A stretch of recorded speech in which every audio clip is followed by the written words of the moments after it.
Before we get into the information, everybody, I just wanted to let you know that in the recent live stream, I told you that I had a video that had been completed, done, a piece on Shaquille O'Neal.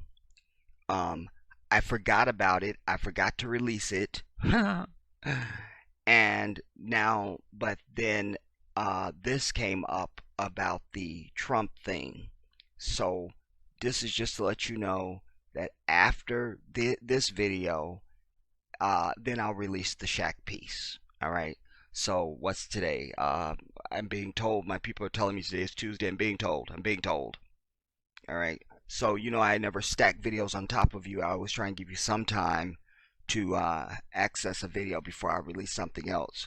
So I will release the Shaq video depending on how fast this video goes. I will release the Shaq video on Thursday. Maybe tomorrow afternoon, tomorrow evening, maybe, but no later than Thursday. All right. So I just wanted to let you know that. Now, let's get on with it.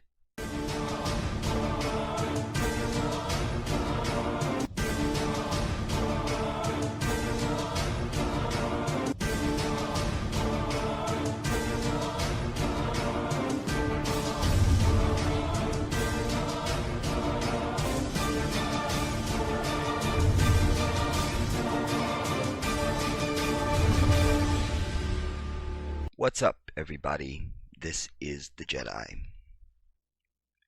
First, a shout out to Mika, Maggie, Maggie, because indeed it was Mika that provoked this production. And so I think also shout out to KR Watkins. I seen your comment under Mika's KR. I didn't read it completely. I think I have a gist of what you was gonna talk about, but I'm gonna get back to it, inshallah.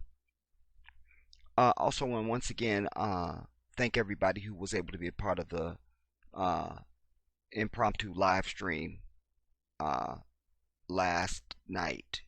Yeah, I know it was late, but I appreciate all the troops that showed up and participated. So big shout out to all of you.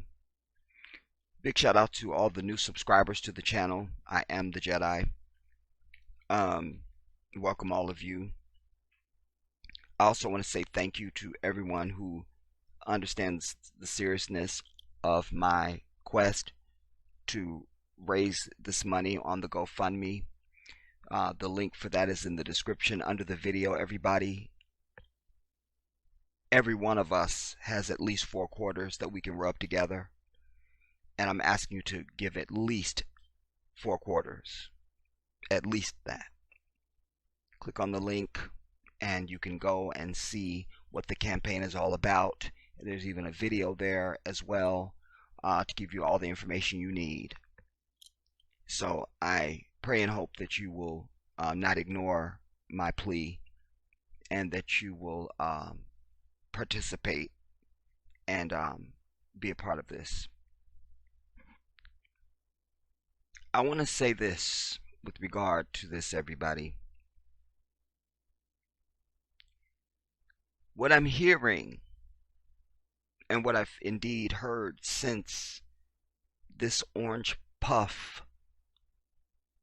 was installed in the White House, is this faked outrage from white media, white society,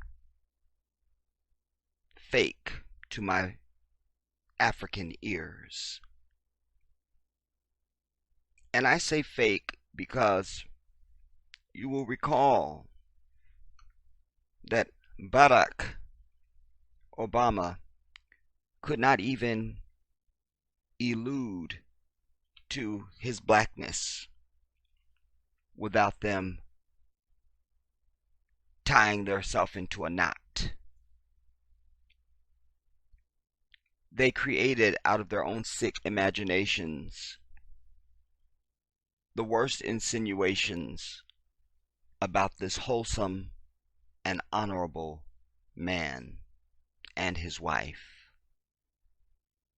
They conjured nightmarish scenarios and assigned character traits to him that had no basis in reality at all. And they were in a firestorm. You recall that 5 minutes, practically, after he was elected, they wanted their country back. From who? From what? I have an answer for that. I'll come back to it. You will also recall that whites at the highest level of government, your John Boehners and Mitch McConnell and crew, were literally in a back room after he became the president-elect, saying anything he says or wants to do, we're going to say no to it.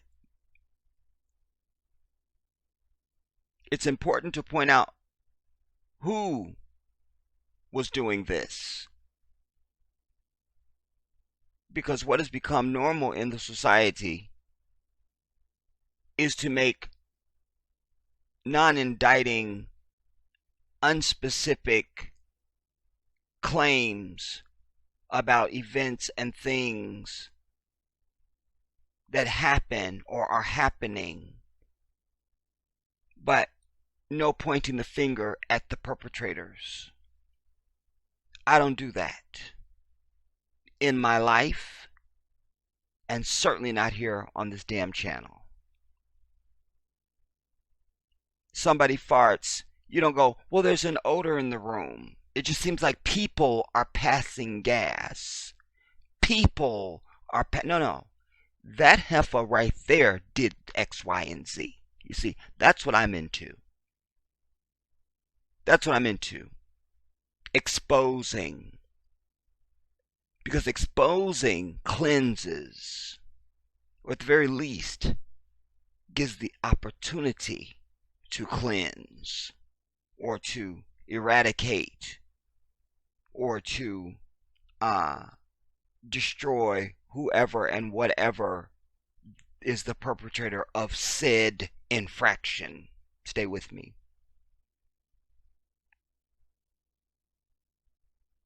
My answer to from who and from what, when I asked the rhetorical question, questioning this proclamation by whites 5 minutes after Barack was elected, they wanted their country back. Well, they wanted it back from black people. Not just him as a man. They wanted it back from black people because in their minds, this meant they had lost their country. T-H-E-I-R. My life has witnessed to me, growing up in this society, that there is always an us-them component with the masses of these people. And it must be the masses, because if it was just some little band, nobody would care. Wouldn't hear from them so often. They would have been eradicated a long time ago. So that means there's a mass. see one ant in your house, and I always tell you there's no such thing as a lone ant, but forget that for just a moment. You see one ant in your house, you go, oh my God, there's an ant. And you get rid of it. A little while later, you see another ant. Next day, you see two more ants. Next day, you see another one. And you keep saying, you wait, I have ants. Plural. You make an affirmative statement that there is now a mass of ants. You don't see them, but the evidence is showing you them few that you've been seeing the last few days, that ain't all of them. There's more. So my life has witnessed to me that this is the case. Just the same as it was all of them under the laws of their land, THEIR, that sanctioned and went along with and was acceptable to hundreds of years of chattel slavery, owning African people. Nowhere in history do we read, from the time the first slave ship landed here, that there is a record now of frequent or even periodic rising ups of just whites objecting to this system of slavery. That does not exist in any history book. Stay with me. I always tell you, if the Jedi speaks, you will learn. Indeed, we will all learn. Because when the Jedi speaks, only thing that comes out of my mouth is the inspiration coming through me in that moment. I don't have prepared remarks. I don't have notes. What you hear is what the universe gives me right now. And indeed, when I listen to my own videos back, I listen as a student. I learn. So alas, when the Jedi speaks, we will all learn. So I digress. Nowhere in the history books do we have any recordings of uprising by whites,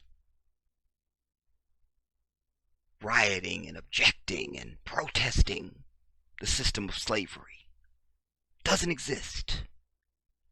Nowhere recorded in the history books do we have masses of whites burning down plantations to set the slaves there free and so forth. Doesn't exist.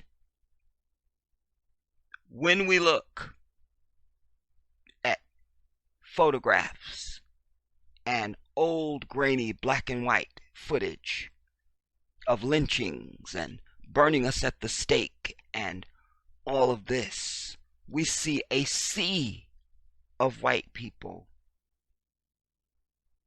from adults down to infants. We never see, and there's nothing in recorded history, that even at a single lynching was there then some bombarding by groups of whites coming in and saying, not on my watch, and cutting that poor African person down from the noose. We've not seen it. It's nowhere in the recorded history. Hear me. So I ask you now, ¿por qué estaríamos sorprendidos? Why would we be beside ourselves over racist tweets from a white racist? That's the white president. He's doing exactly what they desired and desire.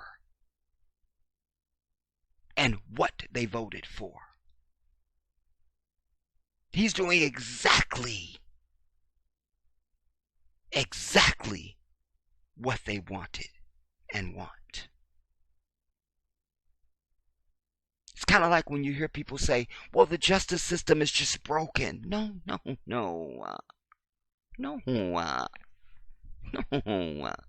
The justice system is doing exactly what it was designed and is designed to do. Huh? Come on. If it was that bad, there already would have been change. You understand? And alas, your grandfathers and his daddy, their stories of interaction with the police and the justice system in this country would not mirror each other. But indeed they do. Because it's been in place and has been doing exactly what they desire it to do for a very long time. Do you understand me? We have to put this in context, everybody. Because everybody wants to pop up and act like, oh, this is such an outrageous thing, we can't believe it. And it's just as if the country is a monastery, or that it's a holy mosque, or it's a Muslim land, or something where just purity and righteousness prevails. I'm over it. This is the country whose soil is soaked from coast to coast with the blood of 140 million native people who white people massacred off this land. And that congealed blood is now layered over from coast to coast with the blood of African people murdered off by whites. Stay with me. We're going to get away from this fictional narrative and this fictional fake outrage and all this fantasy stuff. I deal in reality. You understand? That's what will keep you sane, is dealing in reality and not going along with this fiction. The very perpetrators are the ones who act as if they're the most outraged and shocked. I'm over it.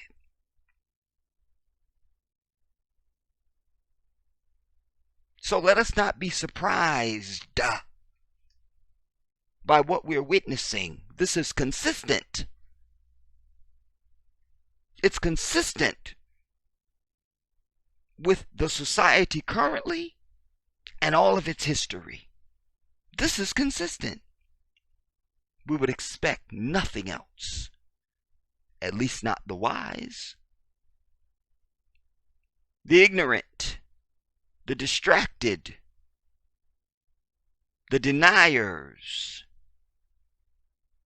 those are the ones who are in shock and surprise, in quotations. Those of us who are wise and who pay attention and who keep our feet firmly fixed on the foundation of truth and reality, check the box of consistency with this. I'm going to go deeper as we move through this. I thought it would be appropriate to begin with some images. We live in a society where images are powerful. And indeed, images become the truth, everything else be damned. You see? Something happens and everybody wants a video. Forget reading. We don't have time for that. We're too fat and lazy. Hmm? Show me a picture. Where's a video? You see? Where's a live stream or something? You see? The dumbest nation on earth. The dumbest and the laziest. So, understanding the environment in which I live, I begin with images. Here you have a glorious, exceptional, outstanding, beautiful, educated, sophisticated couple known as Barack Hussein Obama and Michelle LaVaughn Robinson, aka the President and First Lady. This becomes important to the story, the arc that I want to attempt to take you over in this piece. Because without knowing their identities at all, one would look at this picture and say, wow, what's up with them? They look like they in love. How she delicately looks at his lips and he at hers. She is a flawless, angelic beauty. And a lot of brothers, except the Jedi, can't hold a candle to this man. Luckily, I am a model, so that's not my issue. You know what I'm saying? You have to work through that if you're not in that. You have to work through that if that's not you. I don't know what to tell you. You know what I'm saying? But we see love there. We see love, class, and beauty. Look there. Just makes you want to smile when you see them smile. Say with me. I'm contrasting. This was the last state dinner of his second term. And that is our queen in Versace. Versace has never looked so good, and they know it. All right? They called me and they told me. This was Inauguration Day.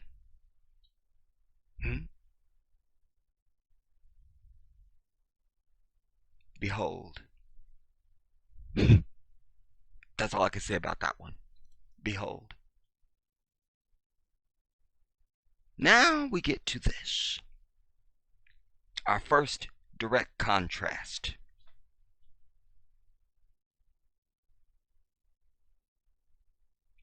On the right, we see a fit, young, in spite of the graying hair. That's white stress. That's all that is, y'all. That's all. A little just for men and a rinse. He's good. So that's white stress right there. You see, from the Mitch McConnells and the John Boehners, and you keep going down the list.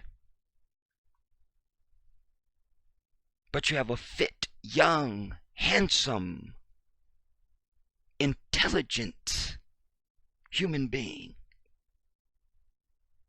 Looks great in a suit. Next to him, you have a puff of fat. Sloppy. No posture. Bad skin, bad hair, bad everything. Next to him, you have Twiggy. A cardboard cutout of some JCPenney ad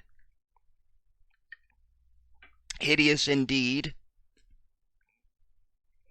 desperately trying to give fashion, desperately trying to give, trying to give, trying to give, and failing.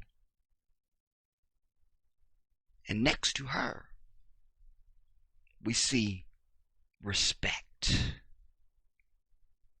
Because in every single way, this African woman runs circles around the one standing next to her. Intellectually, she is the most academically accomplished first lady that's ever held the position. That statistic does not come from the Jedi. That comes from them. But I say understated and respect there because she could have outdone her and put her to shame. But Michelle know who she is. She's like, I'll just give her a break. I don't need to really gussy up all like that. You know what I'm saying? Let me tone it down just a little bit. No need. No need. You see? And she probably feels a lot of pity for her as well. But that's your first contrast. Behold. Once again, that's all I could say. Behold. This one now is just Barack being Barack. Just embodying statesmanship. You see, you may have just finished a speech or something or some appearance, and it's just an honest wave. That's it. But you see on the face of this man trust, character, just to look at him. You see, forget he's president even. That is a man that you would look at and just have a level of respect just on appearances and body language, you see. It's very important to do this at the beginning here, everybody. And then we're going to get into the main piece. I've got some video I want to show you, etc., etc. This is going to be a very, very interesting video. This, I promise you. All right? Excuse me. Outside of the burping of the Jedi. Nurse! There he is. And what we notice in this photograph is a desk that is operational. It's important to show that because some other things we're going to see. See, that looks like an office where somebody's getting something done. He's on the phone, you know, and he's got his desk full of things. He's even got some tea here that lets you know he's in it. He's invested in what he's doing in that space right now. Let me get my tea and have it right there and let me go to work. That's what one infers just from the photograph, you see. Not to mention the perfect lighting that just happens to be wafting through the Oval Office at that moment, you know, and the fact you're dealing with a subject who simply cannot take a bad picture. The whole family, we've looked. I had 4 teams of people over the course of 6 weeks saying, find me a bad picture of this family or one of the individuals. And alas, my team came back with their heads hung low and they said, Jedi, it doesn't exist. We couldn't find it. We just couldn't find it. You see.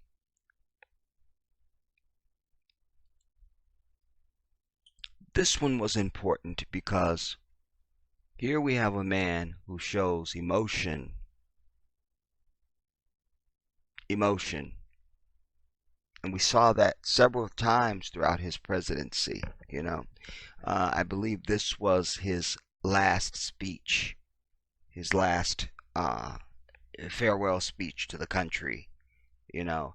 And it was emotional already, but certainly when he got to the part where he was thanking and giving props to the Queen, he became even more emotional and tears began to flow. You see? Because he had that strong, capable Queen who is his intellectual equal and his best friend and the mother of his children at his side. Allahu Akbar. So it's a very important photograph. Again, images, everybody. Images. Images. All right. There he is at the podium doing whatever. All right. I think there he was actually naming me as vice president or something. I don't know. We're checking because I was doing a lot, and I think that might have been when he was giving me the Medal of Freedom or something. I don't know. All right. Rocking our clothes. All right. But I joke. But the point is, this looks like a president of something. You know, it could have been a corporation. It could have been another country. It could be anything. That dude looks like, oh, that's the dude. Whatever he is or whatever he's doing, even if we didn't know his name or anything, we look at him and say, that's the dude. That's him. You see. Mika, you put me to work, girl. You put me to work on this one. My girl.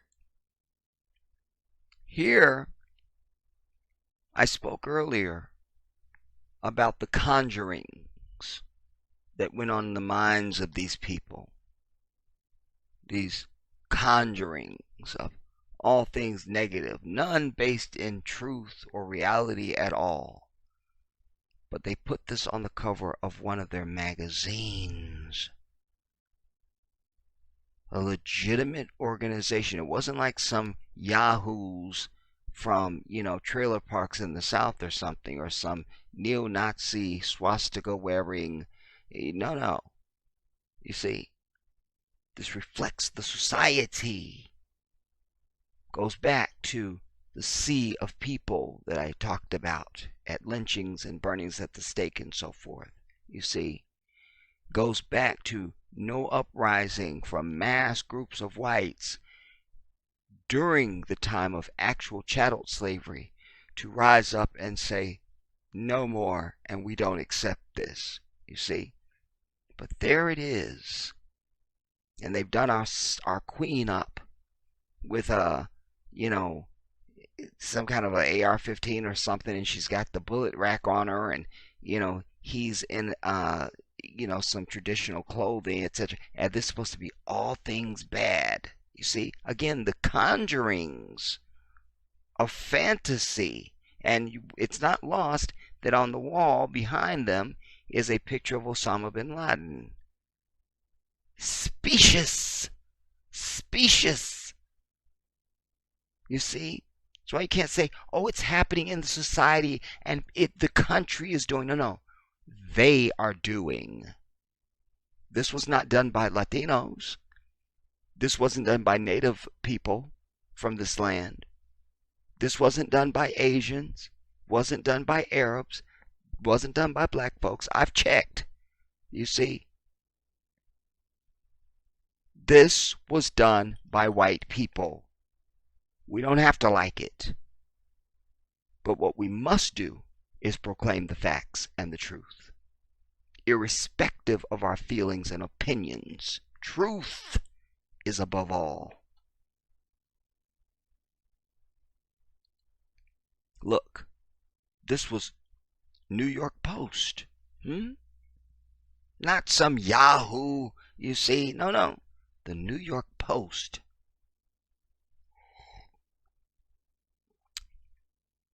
Y'all forgive me, y'all. I got to get my lemon ginger tea in now.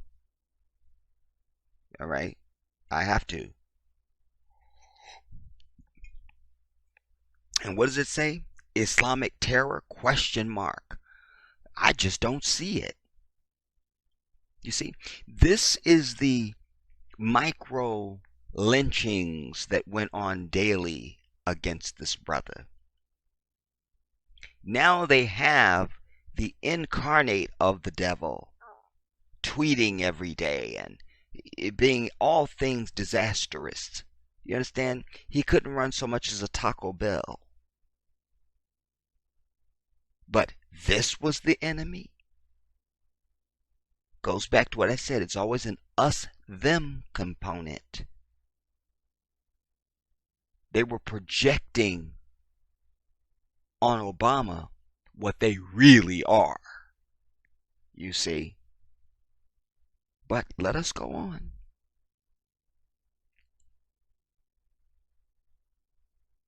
This one, the brother is getting on Air Force One. That looks like the president of anything. Worthy of respect. You understand? Professional at all cost, at all times.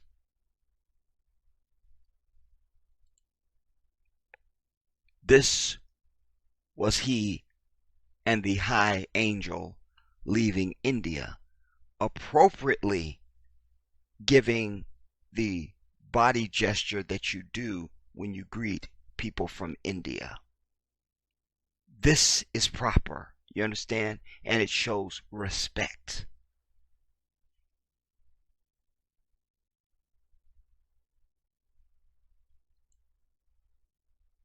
This is your puff of cheese waddling down the flight of stairs from Air Force One.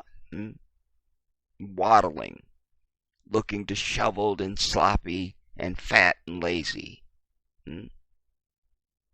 There he is, bon appetit. That's your president. Again, sloppy, disheveled. Nothing statesman-like comes to mind when you view this individual. You understand? Total disaster. Look, and I will tell you, obviously there are millions of pictures of these people, him and his person, and also Barack and the Queen. But I was struck by how difficult it was to find pictures of any affection between the two of them. And more deeply, to find pictures of him actually holding her hand. You see? So, the body language validates all claims of chauvinism and, womanizer, all those things. You see, it even comes out in the incidentals. She's just kind of on her own. And she looks like a total disaster. Her claim to fame is trying to stun us with fashion every time we see her. I've not been stunned yet. I'm still waiting to be stunned. You know what I'm saying? I'm waiting to be stunned. You see, she's so desperately trying to give fashion because she has nothing else to offer. Nothing. Nothing. Nothing. Look. No holding the hand.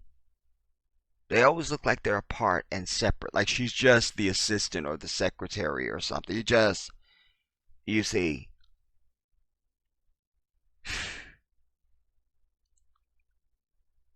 There again. Coming off of Air Force One. You couldn't find your wife's hand someplace? Huh? You just couldn't find it. You said, well, there they are. There he is, total disaster. And her desperately trying to give fashion, trying to give, and failing miserably. Oh my God, where's my tea? Oh my God. I think I just got a migraine in my toe. Hold on.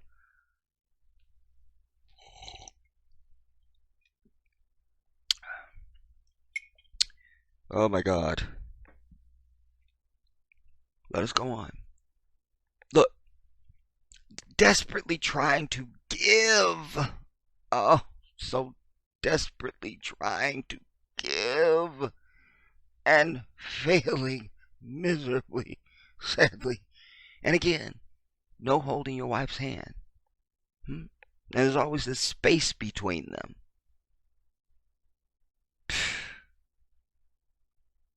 Wow. Did you remember they said, well, Barack didn't do anything and he wants to ruin the country is the quote. Huh? He was everything that they could conjure in their fictional minds about this man. And by the way, with this puff, I also found it very difficult to find any pictures of him not scowling or looking somehow deceitful or scheming or something. I was pressed to find pictures of him just showing any moment of joy or laughter. You see, his whole body language just screams asshole. That's it. You see. Look, there are millions of pictures taken of Barack Obama. Not one of them is he looking like this. Not a single one. You understand? This is white privilege on display at its highest exploitation of the luxury. You see, he can do whatever, say whatever, be however, it doesn't matter. And all they do is sit around as if they're so outraged when we know that if Barack had done a single iota of even one thing that this dude has done, they would have landed Black Hawk helicopters on the roof of that damn White House and forcibly removed him by military force. This I promise you. You understand? Certainly the subject of this video, this tweeting out and attacking members of Congress, their heads would have rolled off everybody. And I don't make any of this up. You'll remember that after the murder by a white savage of Trayvon Martin, the then president, the demure, intelligent, sophisticated statesman Barack Obama, gave a very moving and calming speech to the country, because that's what presidents do during any times of hardship or division or unrest in the country, except for this puff. And you'll recall that in that speech, Barack said very tenderly, you know, if I had a son, he'd look like Trayvon. White people's heads rolled off their shoulder. You'll remember there was a dust-up about it. How dare he say that? And they went on. No Arabs objected to it. No Latinos. No Indians. No Asians. You see, no African people. Only white people had a problem with that. We have to point this out, everybody. You see, and if white people don't like the truth and the statistics because they're on the butt end of it, then get your act together and make change. You don't get the credit without the work. Nobody does. You see, but there he is out in one of the gardens at the White House, and this is what he looks like. You see, like a puff. Look. Again, like I said, I was pressed to find pictures of him smiling or being tender or anything. It's all this. Look, that's how he sits in all interviews or speakings. I've never seen anybody that sits constantly like that.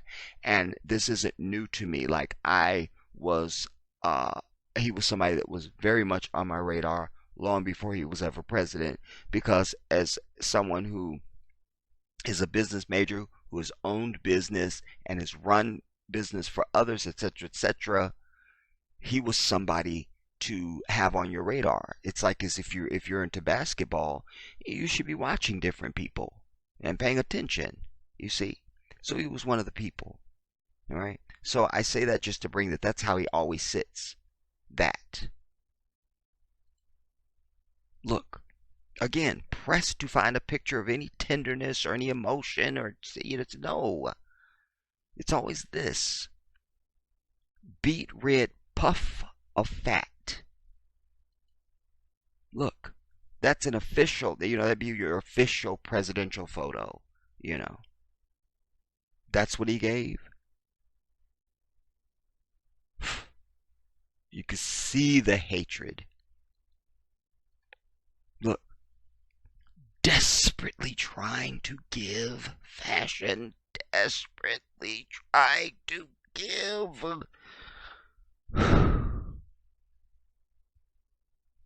And in the crowd behind them that lines Pennsylvania Avenue, sadly, the only African we see, at least in this photo, is one of the Secret Service detail. Huh? Again, this is the white president, everybody. Look, there he is. Almost. There was almost a smile. Almost, everybody. Settle down. Almost. You see? But what else do we notice? Nothing happening on the desk. Nothing. Nothing. Different picture. Nothing happening on the desk. And a different day, because we notice the tie is a solid blue there. And here it's striped. Empty freaking desk. You see? No smile. There he is smiling, but that's fake. This is at one of their many Klan rallies, you see. That's all his rallies are Klan rallies, you see. And none of us there. Just white people. That's all. And you still couldn't hold your wife's hand. Wow. Look there, it looks like they were coming across the East Lawn or whatever or something when you get off of Marine One. You see, and again, you can't hold your wife's hand, and she's always behind him. For the most part, she's behind him, just sort of, the tag along, but he doesn't hold her hand. Excuse me. This looks like probably the inaugural ball dance. And there she was, trying so desperately to give.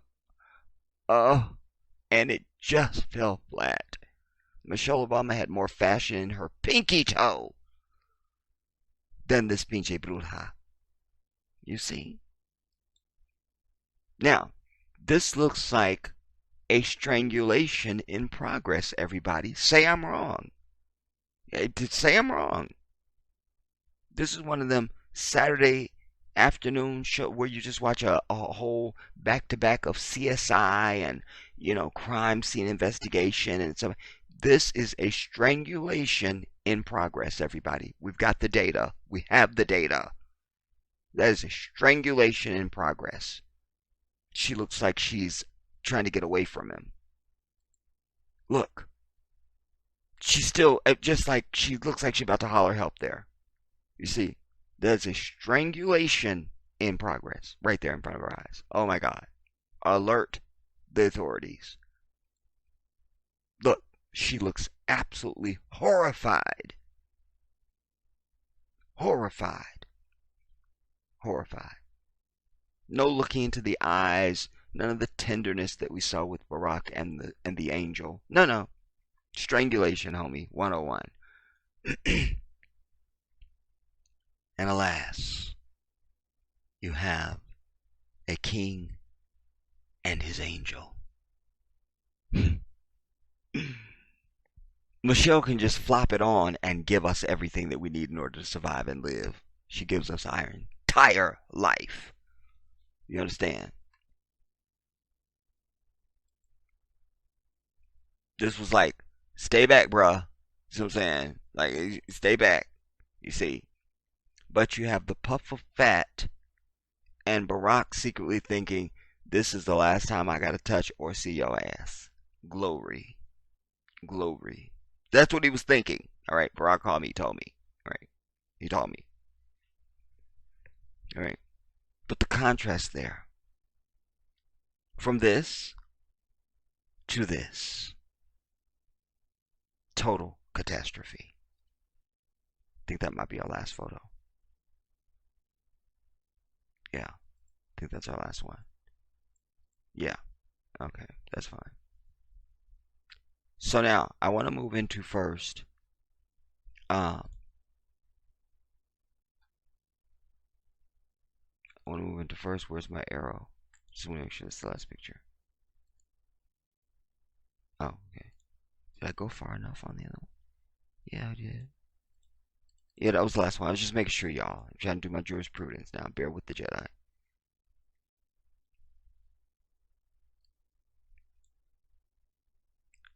That is silky skin. I can feel it without touching it. I can feel it. Do you understand me? All right. Now, fine. Now, we want to move into our next piece. Now, just to recenter us on what the indictment is and what precipitated all of this brouhaha. This is the crime in question. All right. The statements that he made on Twitter. The first one, so interesting to see progressive, in quotations, Democrat congresswomen who originally came from countries whose governments are a complete and total catastrophe, the worst, the most corrupt and inept anywhere in the world. If they even have a fraction, if they even have a functioning government at all, now loudly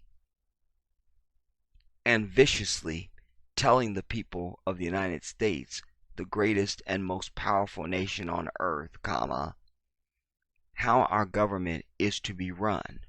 Why don't they go back and help fix the totally broken and crime-infested places from which they came, then come back and show us how?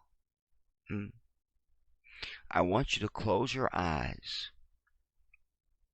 and imagine that Barack Obama or even Michelle had tweeted anything like this. Just imagine. Huh? Do you see the rioting in the streets that's going on in middle America? Huh? In your mind's eye? Do you see it? Do you see the Black Hawk helicopters landing on the roof of the White House? Do you see it? That's what I see.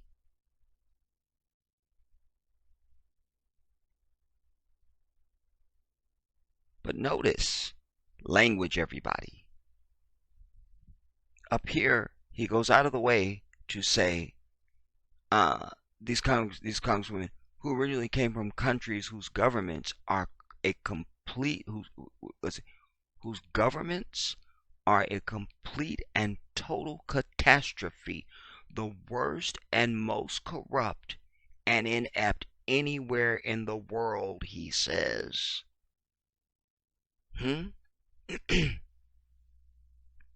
That's what he says. That they are a complete and total catastrophe, the worst and most corrupt and inept anywhere in the world. Then down here he says, and viciously telling people that the United States, comma, wait now, the greatest and most powerful nation on earth. When indeed America is the most murdering, most rapacious, bullying, unfair, untrustworthy seat of Satan, that exists anywhere on this place we call Earth. But it goes back to the fiction and the conjuring in their minds. They conjure. You see? And by the way, Ilhan Omar, my Muslima, is from the great nation of Somalia. Hmm? We have these I had to make note of, just full disclosure, because I couldn't remember where everybody was from and who they were and all that. All right, fine. All right. Alejandria Ocasio-Cortez is, through her parents, Puerto Rican. You see, she was born in the Bronx and but she is Puerto Rican. All right. Rashida Tlaib is from Palestine. She's Palestinian. You know, she's an American and all that, but she's Palestinian. All right. Ayanna Pressley is an African born and raised right here in the asshole of the devil. All right. So, ironically, he would say this when we see how much care and concern they showed for Puerto Rico after they were devastated by the damn hurricane and still are going through it. You see? So, some of this, and we could look individually at the other countries and we could find an American hand playing a role in anything that's going on negative. You understand? But this is how he thinks. But like I say, he don't just represent himself. You see? He ain't just representing himself. He is so not alone. And the media is okay with him because, as I told you guys in previous work, he hasn't upset any of the infrastructure, the good old boy network that keeps their pockets lined with dirty money from big pharma and big oil and the banks and Wall Street and all these things, you see. So they're okay. They want him before they will want a Bernie Sanders, you see, because Bernie Sanders upsets the entire infrastructure. Out with the old and in with the new. So this is what I'm inferring when I say to you that their reactions to him is faked. It's faked. They're not really that outraged. They're not really that outraged.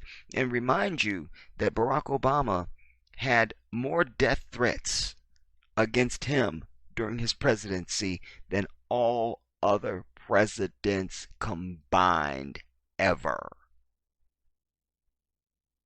And his only crime was being an African man with melanated skin. You see, we don't hear these same statistics about this puff of fat because white privilege, you see, and because he speaks for the masses. He's never in danger. You understand? Never in danger. All right? So that is the heart of it, just to bring us up to speed. Now, before we get to our first video, I want to go to something else. These are the 4 women that were being implicated in his tirade. Alejandra Ocasio-Cortez, my beloved Muslim sister Ilhan Omar, Rashida Tlaib, and Ayanna Pressley. All women of color. This is who he was attacking. And let me also not miss an opportunity to point out that with the exception of this one over here, this Ayanna Pressley person, and it doesn't even matter in this case, but you'll notice, first of all, these are all new congresswomen. 2 Muslims, a Latina, and 2 African women, but one is, she's probably Christian, but the fact of the matter is, is you look at that entire congressional black caucus that's been up there for 100,000 years, and none of them are making waves. None of them. None of them. Because when you stand for truth and your intention is to do what is right, this is the backlash you get from Trump and all the rest of them out there. He's just the mascot, the drum major, the leader of it. You see? But he's not alone. Because those Congressional Black Caucus people and any African people you have in place of position around this damn country in different industry and politics, etc., etc., they're never there to make waves or do anything for the people. Ever. Ever. And these four women are able to get under everybody's skin, because when you're evil and truth confronts you, your reaction is the same as a vampire who just had holy water thrown on them. You see? So I have to draw that contrast for you as well. I had to do that.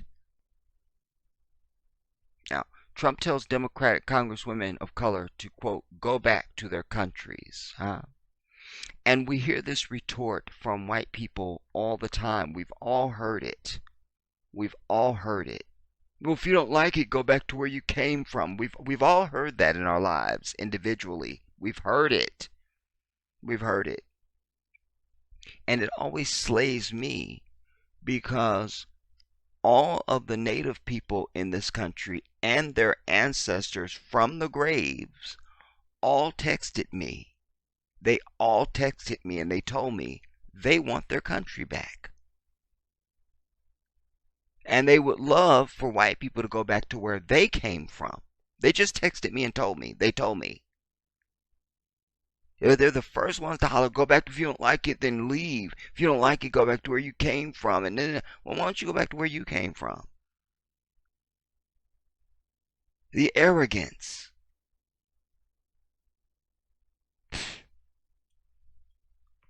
The Orange Puff said on Twitter Sunday that, quote, progressive Democratic Congresswomen should, quote, go back to their countries, even though 3 of the 4 lawmakers he was recently referring to were born in the United States and all are American citizens. He tweeted, his tweets drew disgust from House Democrats who called them racist and xenophobic. But it only drew disgust. That's all it drew. Just disgust, everybody. I'm disgusted that I got that piece of gum stuck on the back of my shoe yesterday. I'm disgusted. Just disgust. Not outraged and incensed and moved to action of how they can sanction him in some sort of a way. No. Because they know what I know. It ain't just him. He stands for the masses. You understand? He stands for the masses. You'll remember his inauguration that he claimed was the largest one ever in the history of anything that's ever been inaugurated.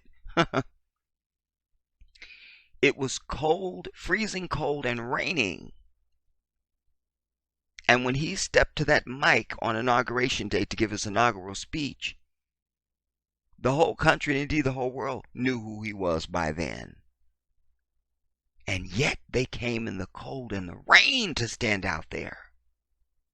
Nothing but white folks. But there they were. You see? So don't give me, it's just, oh, there's just some people, and it's just little pockets, and it's just little bands, and they're in the South, and that's old, and that was then. No, that shit is now, and it's them. You understand? If you have evidence to the contrary of what I'm saying, absolutely bring it. I'm here to hear it. Because as I say, the truth is the only thing that matters to me, not my opinions and feelings. So interesting to see progressive Democratic women who originally came from countries whose governments are complete and total catastrophe, the worst, most corrupt, and inept anywhere in the world, if they even have a functioning government at all. now loudly and viciously telling the people of the United States, the greatest and most powerful nation on earth, how our government is to be run, he tweeted Sunday morning. And again, there's another statement of language there too. The greatest and most powerful nation on earth. Again, this is a people that are obsessed with being number one, being the best, being the greatest, being the most powerful, and being the most and the most and the most.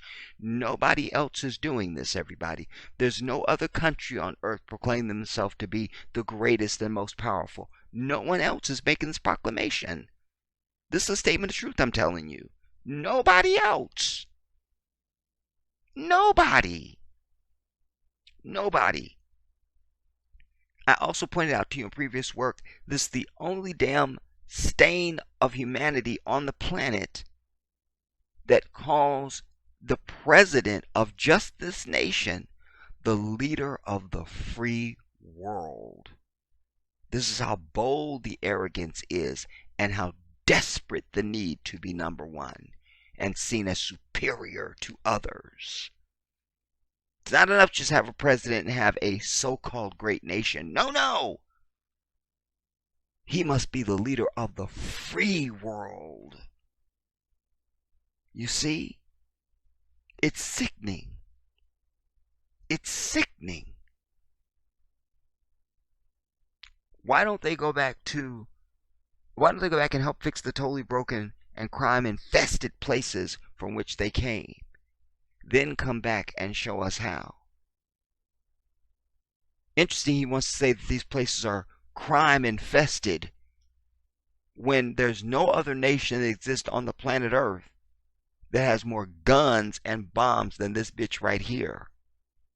You understand? There's enough guns in this country for every man, woman, and goddammit child to be armed. No other nation can make the claim. And quite frankly, isn't interested. So, who's crime-ridden? Who's crime-ridden?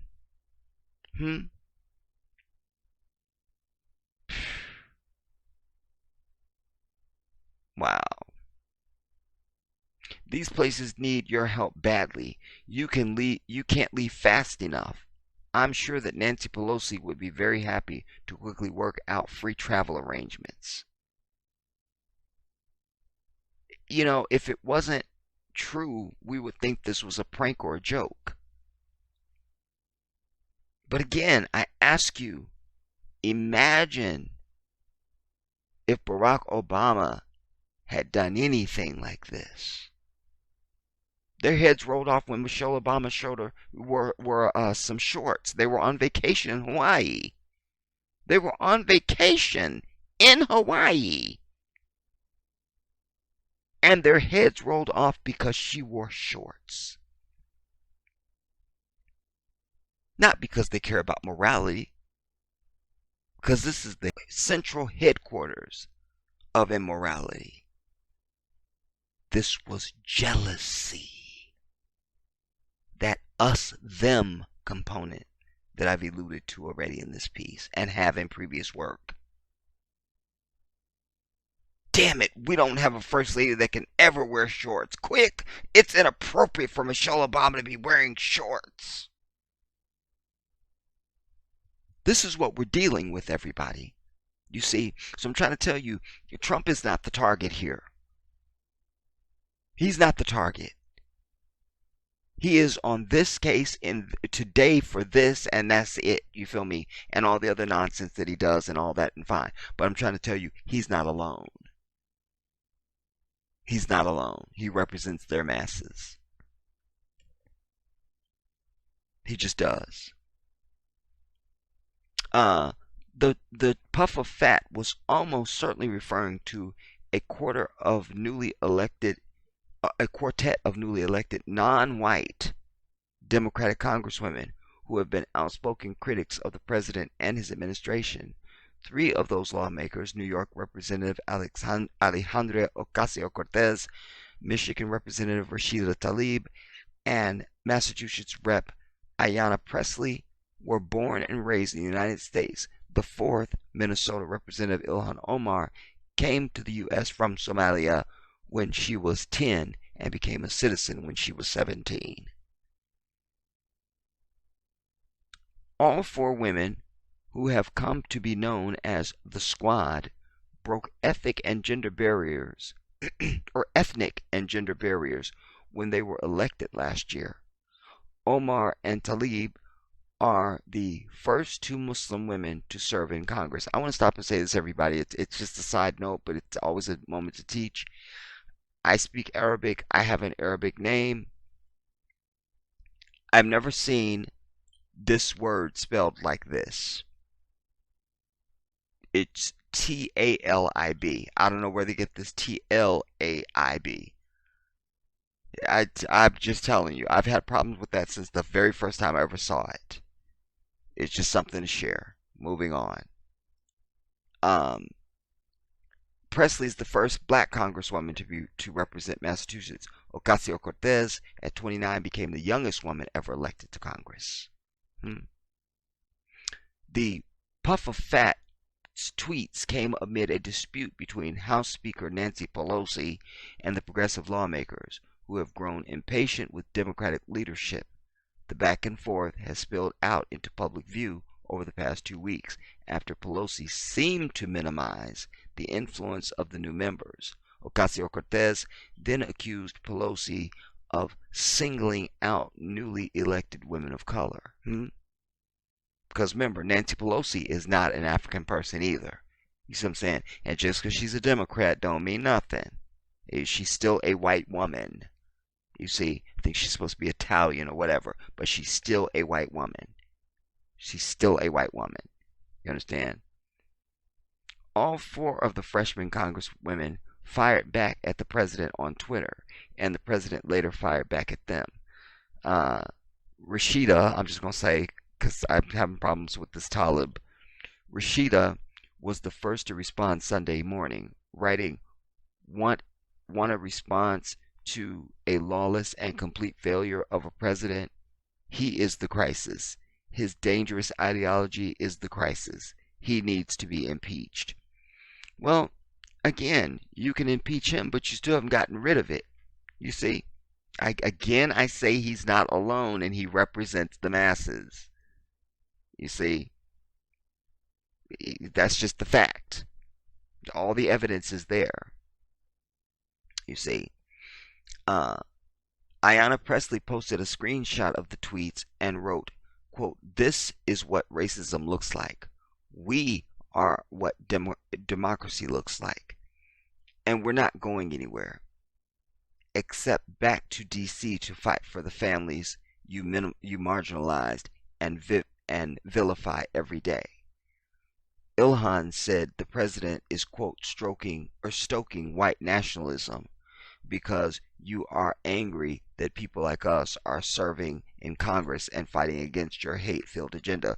Listen, that's all true, but it's incomplete. You understand? He's not stoking white nationalism.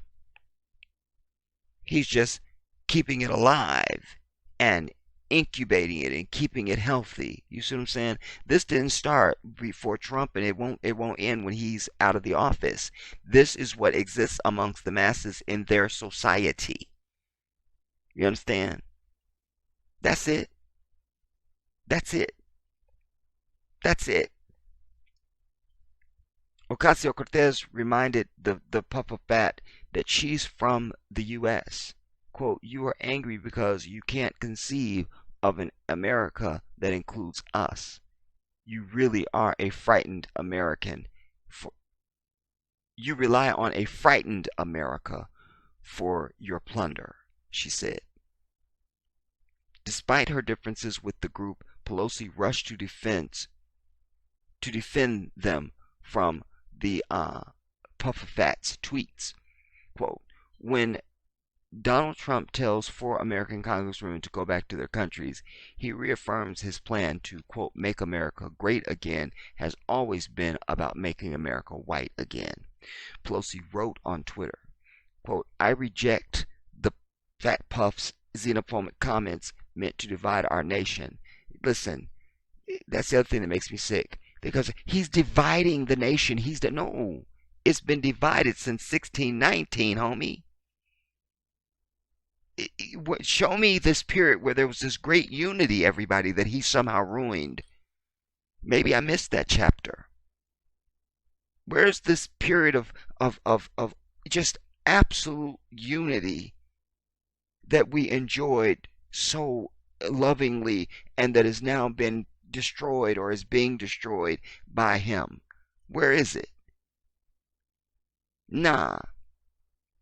Again, shifting time and moving the bar, changing history, rewriting current events and everything, denying reality. This damn place has been divided since 1619. Let us be clear.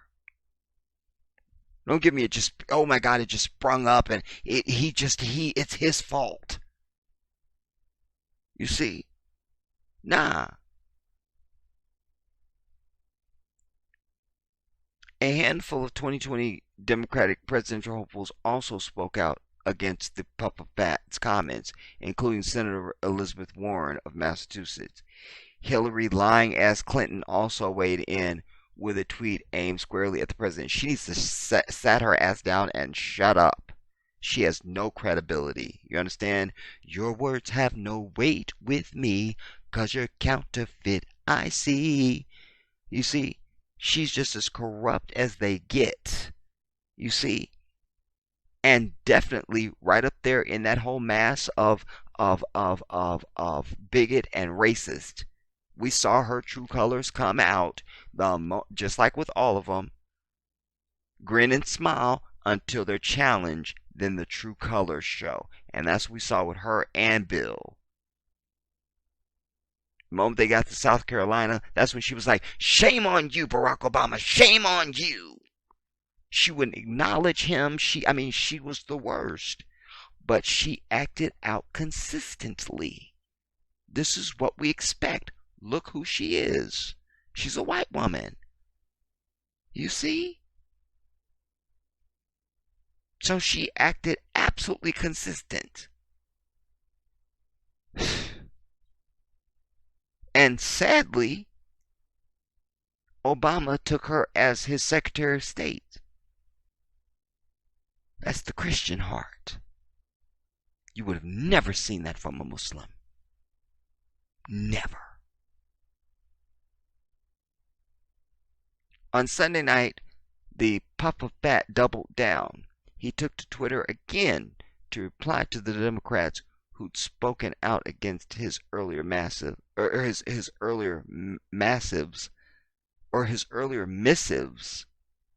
saying, so sad to see the Democrats sticking up for people who speak so badly of our country and who in addition hate Israel with a true and unbridled power. Are you fucking serious, man? You see, now he's bringing in Israel, the Zionist bullshit. It's all here on display for you, man. I'm trying to tell you, my people. I'm trying to tell you. You see,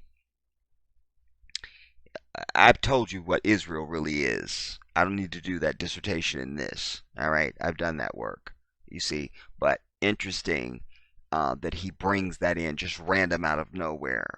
You know, and they hate Israel. Like we're supposed to go, oh, they hate Israel. Well, now we're with him.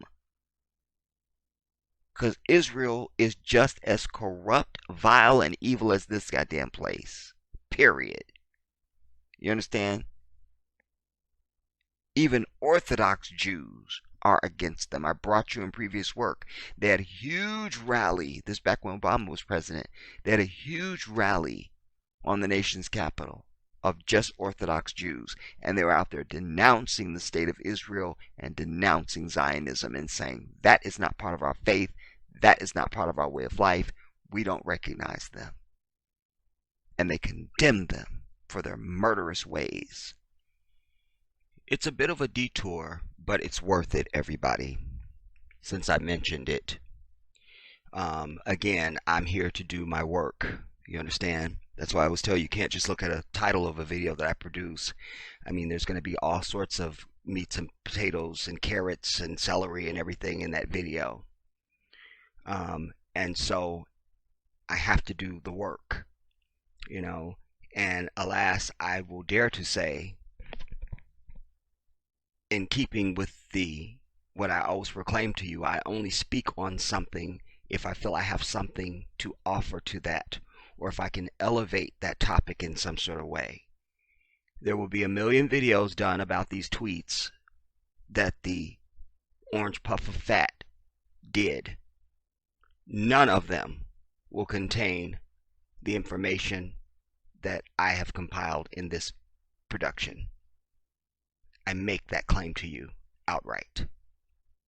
Now, so just a few still shots of this because I don't know if I can show you the video itself. All right, but you see it says Israel is a Zionist state, not a Jewish state. Hmm? And there was thousands, I think it was something like 30,000 of them out there protesting. They're absolutely against this illegal state of Israel. You see here, this one says religious Jews brutalized in Jaffa while protesting against the state of Israel. You see, so they kill their own even. You see, again, evil doesn't like righteousness. And so just like you have the Zionist fake Jews, they turn on and despise the Orthodox Jews, the people who are following Torah and who are actually trying to follow the religious tenets of their doctrine. The Zionists attack and kill them, just like you have this fat puff attacking these four women. You see, no difference in here and there. No difference. No difference. Israel's just an annex to this incubator of evil. You see, Judaism rejects the state of Israel and its atrocities.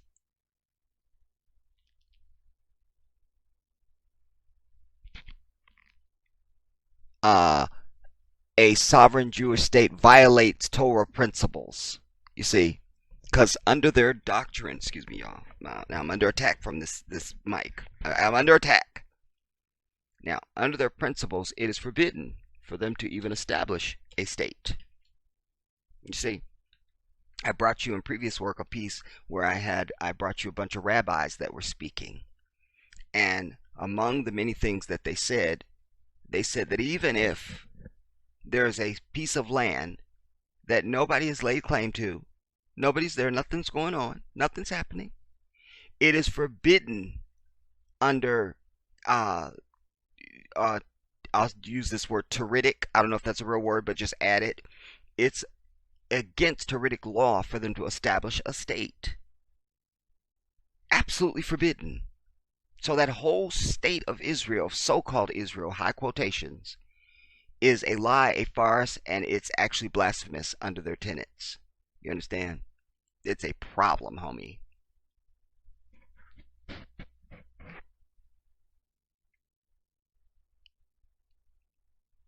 Look, like I said, there was thousands of them out there. Thousands. Thousands. I believe this was 2009. But it was back when Obama was president. You see. So I thought it important to at least bring you these images and to show you, to back up what I've said to you. Destroying Jewish graves is shameful and disgraceful. And then this is Netanyahu, your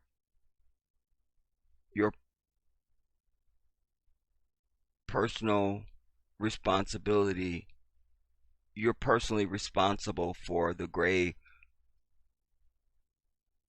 decimations. These are people that are serious about their faith. You understand? These would be the ones that I tell you when I tell you that the Muslims call the Jews our cousin and they call us their cousin because our faiths are so close together. These are the people I'm talking about, not those Zionist ass people.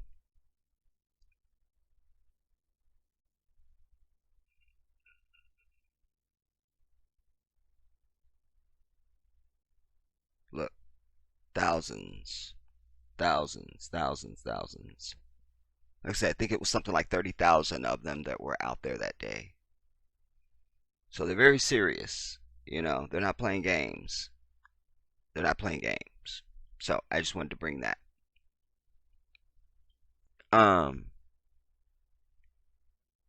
Whenever confronted, they call their adversaries, including Nancy Pelosi, racist. Their disgusting language.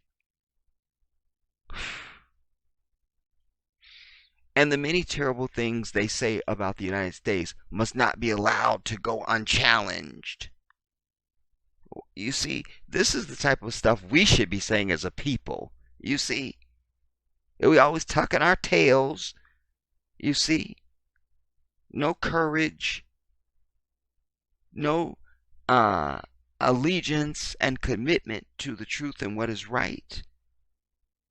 You see, but here, just they're speaking in ways that he is conjuring and imagining in his mind, because they haven't.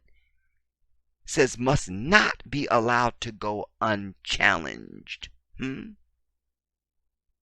I feel that same way about police brutality and a whole lot of other shit. How about that? If the Democrat Party wants to continue to condone such disgraceful behavior, then we look even more forward to seeing you at the ballot box in 2020. You see, why would he make that statement? Because he knows it's not just a band or a pocket. It's the masses that he represents. That statement confirms it. Not that I needed it. You see. And who did he mean when he said we? Language, everybody.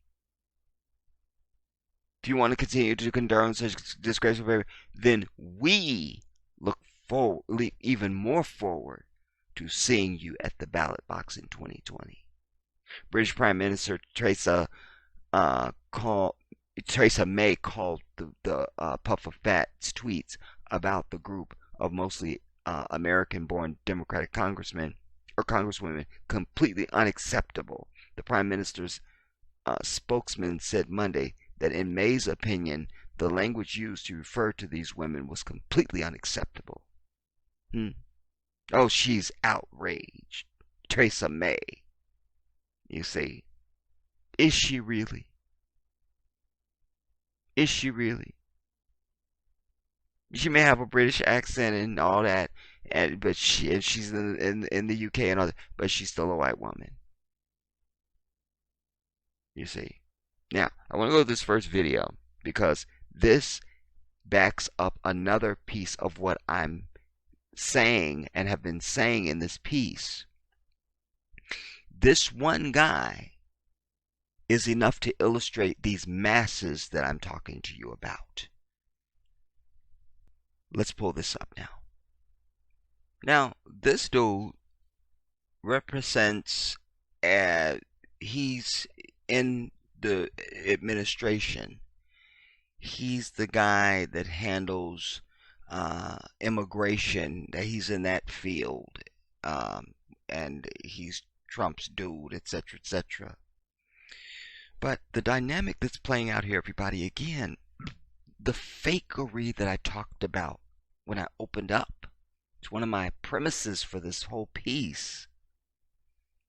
She doesn't get any props because she is benefiting, as do all the corporate media. They benefit from Trump's policies and keeping the status quo in place. When we look at the $2 trillion tax break that he gave to the top wealthy people, that includes your damn media people. These are six-figure ass people. 6 and 7 figure, goddammit. You understand? So, again, we have to be clear about what it is, what's in front of us, who the players are, and what they mean to this whole scenario. Her line of questioning is fantastic, but there's a lot that comes out of this. Now, see this. All right. He's up there to talk about one thing, but of course, this happened, so she has to ask him about it. And this is what happens. But I do just want to start with the big news from yesterday, and that was the president's tweet targeting these progressive freshman women in Congress. Let me just read it to people who might have missed it. The president sent this out yesterday at 8 a.m. So interesting to see progressive Democratic congresswomen who originally came from countries whose governments are a complete and total catastrophe, the worst, most corrupt and inept anywhere in the world, if they even have a functioning government at all, now loudly and viciously telling the people of the United States, the greatest and most powerful nation on earth, how our government is to be run. Why don't they go back and help fix the totally broken and crime-infested places from which they came? What did you think of that tweet? Well, I didn't see that tweet, actually. Here you go. Here you go. This is Devilry 101 in real time. With a straight face, in a suit. You see, this is what we're dealing with. I didn't see that tweet, actually. Who's it? This is Ken Guccinelli. And he's acting director for U.S. Citizenship and Immigration Services. You see, lie at all costs. These are not people that have any belief in the last day, the hereafter, the great day of judgment. No fear of Allah at all. So anything goes on the earth. Anything. Hear it. They came. What did you think of that tweet? What did you think of that tweet is the question. Now, hear it. Well, I didn't see that tweet, actually. I didn't see that tweet, actually. Go on. I can hear what you're reading, but I've spent the weekend reading litigation and regulatory materials related to asylum. So sure, but now that you've heard it, what do you think of it? I love that. He tried to get away with, I spent my weekend and I was just picking wax out of my ears and I was playing with the cat and she goes, but now that your ass has heard it. You see, again, she's no saint, but we take truth wherever it comes from, you see. So her line of questioning is appropriate. You see, who cares what the source is? It's what's coming out. That's what we are interested in. You understand?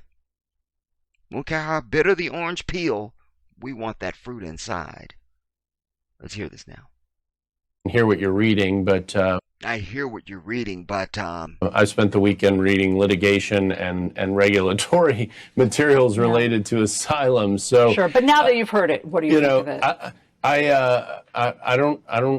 I can see the president's commenting on some of the splits in the Democratic caucus in the House, presumably, but beyond that, I'm staying focused on trying to fix our asylum system. Yeah. We have a 300,000+ case backlog, and we have a crisis at the border, and we have a role to play at USCIS in fixing those things. Yeah, of course. I mean, I guess that I just need to ask you. She's like, yeah, whatever. When he says to these U.S.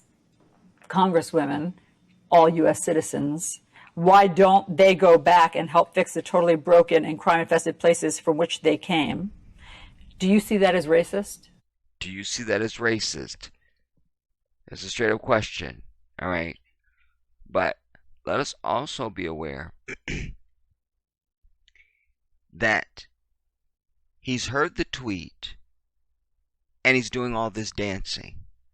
Change the question now, because I told you you can't be in media and you definitely can't be in politics in this country, whether it's local, state, or federal, unless you sign the pledge to support murdering ass Israel. You understand? So I introduced that to say that had she said, Ilhan Omar said, all, the Zionists in this illegal state of Israel should go back to where they came from, he would definitely have a whole dossier of stuff that he would want to say about it, you see. But he's just as racist as the rest of them, you see. So he's doing this dance. Let's take it back just a skosh and go on. these U.S. congresswomen, all U.S. citizens, why don't they go back and help fix the totally broken and crime-infested places from which they came? Do you see that as racist? No, I see that as presumably, political hand grenades. It's not racist. It's political hand grenades. Let's go on. But I wouldn't go that far, no. I wouldn't go that far. Because they never acknowledge. Never. Certainly not. Telling women. That's why I tell you, there'll never be change in this country, everybody. And there'll never be unity, certainly amongst African people and whites, because anytime you have any issue between two parties, no matter who they are, or what their dispute is, or what their relationship is to each other, anytime there is going to be a resolution of a conflict, the first ingredient that must be present is there must be acknowledgement. And you never going to get these people to acknowledge. Malcolm X, our king, was asked a question about something. He was with some reporters he was moving through, and they said to him, he said, well, just because if I have a 6-inch knife in my back, just because you pull it out 3 inches, I still got a knife in my back. And then he goes on, he said, but the problem is, you won't even admit that there's even a knife. That statement is accurate then and it's accurate now. Period. Nothing has changed.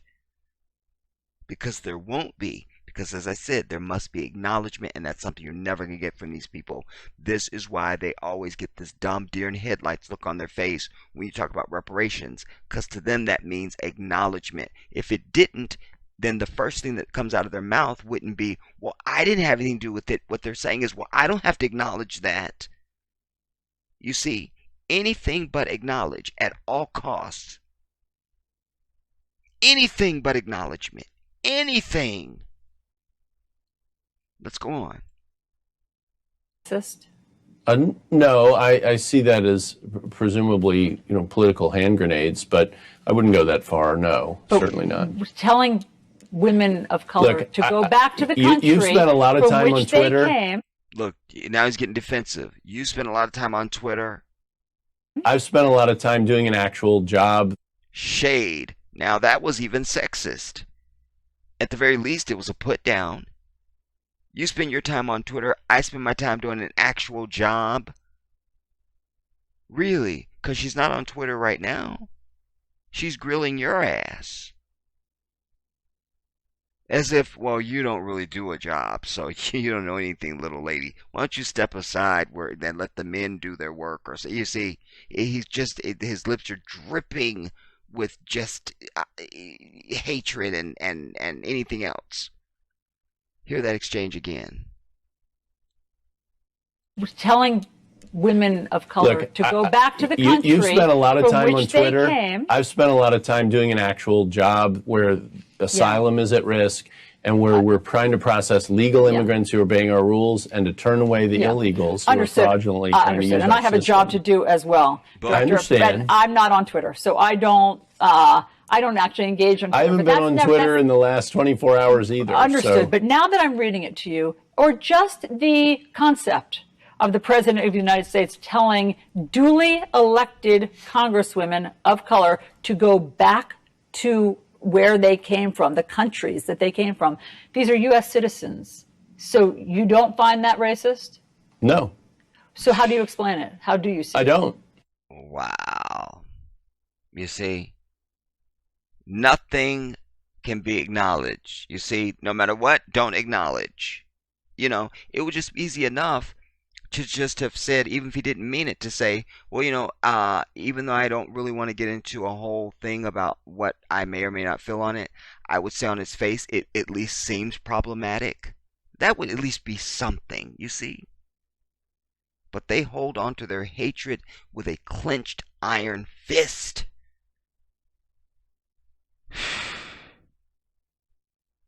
Let's go on. These are U.S. citizens. So you don't find that racist? No, So how do you explain it? How do you see I it? don't. You know, you're going to have to ask the president about that. I don't. You have to ask the president about that, said this twit. The problem is that you represent his immigration policy. You are the acting director of the U.S. So let's talk about immigration policy. But, sir, you represent immigration for the administration. Do you think that the president of the United States should be telling U.S. citizens of color to go back to the countries they came from? I think that the president of the United States should be Yes or no? doing what he is in the immigration space, and that is on focusing on trying to fix an obviously broken system when we look at the border. Broken system, everybody. There's one of those terminologies that I was alluding to. The broken system. Nah. There's somebody doing evil. And the system is doing the system was designed by people. So don't tell me the system is broken. That means people are broken. You see, these terms go past you all day, every day in the society. I'm trying to snap you back into reality so that you recognize them when they're being put in front of you and go, wait a minute, whoa, whoa, whoa. Whoa. There's human beings behind this someplace. You see, the system is broken. That sends me straight into the ICU. For the administration. Do you think that the president of the United States should be telling U.S. citizens of color to go back to the countries they came from? I think that the president of the United States should be doing what he is in the immigration space, and that is on focusing on trying to fix an obviously broken system when we look at the border, when he's getting almost no help from Congress. The same congressional people that he's lobbing hand grenades at, I will concede, but at the same time, all they do is complain. They don't help fix anything. And some of the solutions we're seeking in the Trump administration are the same as were sought in the Obama administration. At all costs, bring up Obama. It never fails. It never fails. Again, never acknowledge. You hold them directly to the fire on something they did, and they will go back 100 years if they have to and point to somebody else that did something that could be construed as similar to this. Anything but acknowledge. Throw your mother under a bus, jump from a moving train, kill the dog. Whatever you got to do, never acknowledge. Never acknowledge. Help fix anything. And some of the solutions we're seeking in the Trump administration are the same as were sought in the Obama administration. It is not a partisan solution in every instance. So do you think that this tweet from the president is helpful towards fixing the immigration system? Anything that starts to jar them into actually addressing the problem, whether it's out of happiness or being upset with him or whatever it may be. But when I saw the House calendar come out recently, between now and their vacation in August, and this was nowhere to be seen. Crisis at the border that they called a manufactured crisis only a few months ago, and they're not doing a single thing to fix it. So you think this might be helpful in jarring them to positive action? I didn't say that.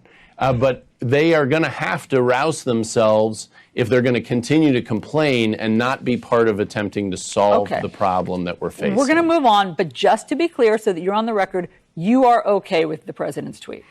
I love that. Box him in, but he's a snake, so hear it. I'm not commenting on the president's tweets. You're okay with the tweets. I'm not commenting on them. Just to be clear so that you're on the record, you are okay with the president's tweet. I'm not commenting on the president's tweets. You don't want to let him go, but I'm trying to focus on the immigration You are the representative of immigration. system. This is a Yes, I'm tweet not the about representative of Twitter. Congress. Nonsense, dude. Nonsense. Nonsense. You see? But again, let that be somebody black sitting up there doing this song and dance. The double standard would surface in a heartbeat. But it's okay for him.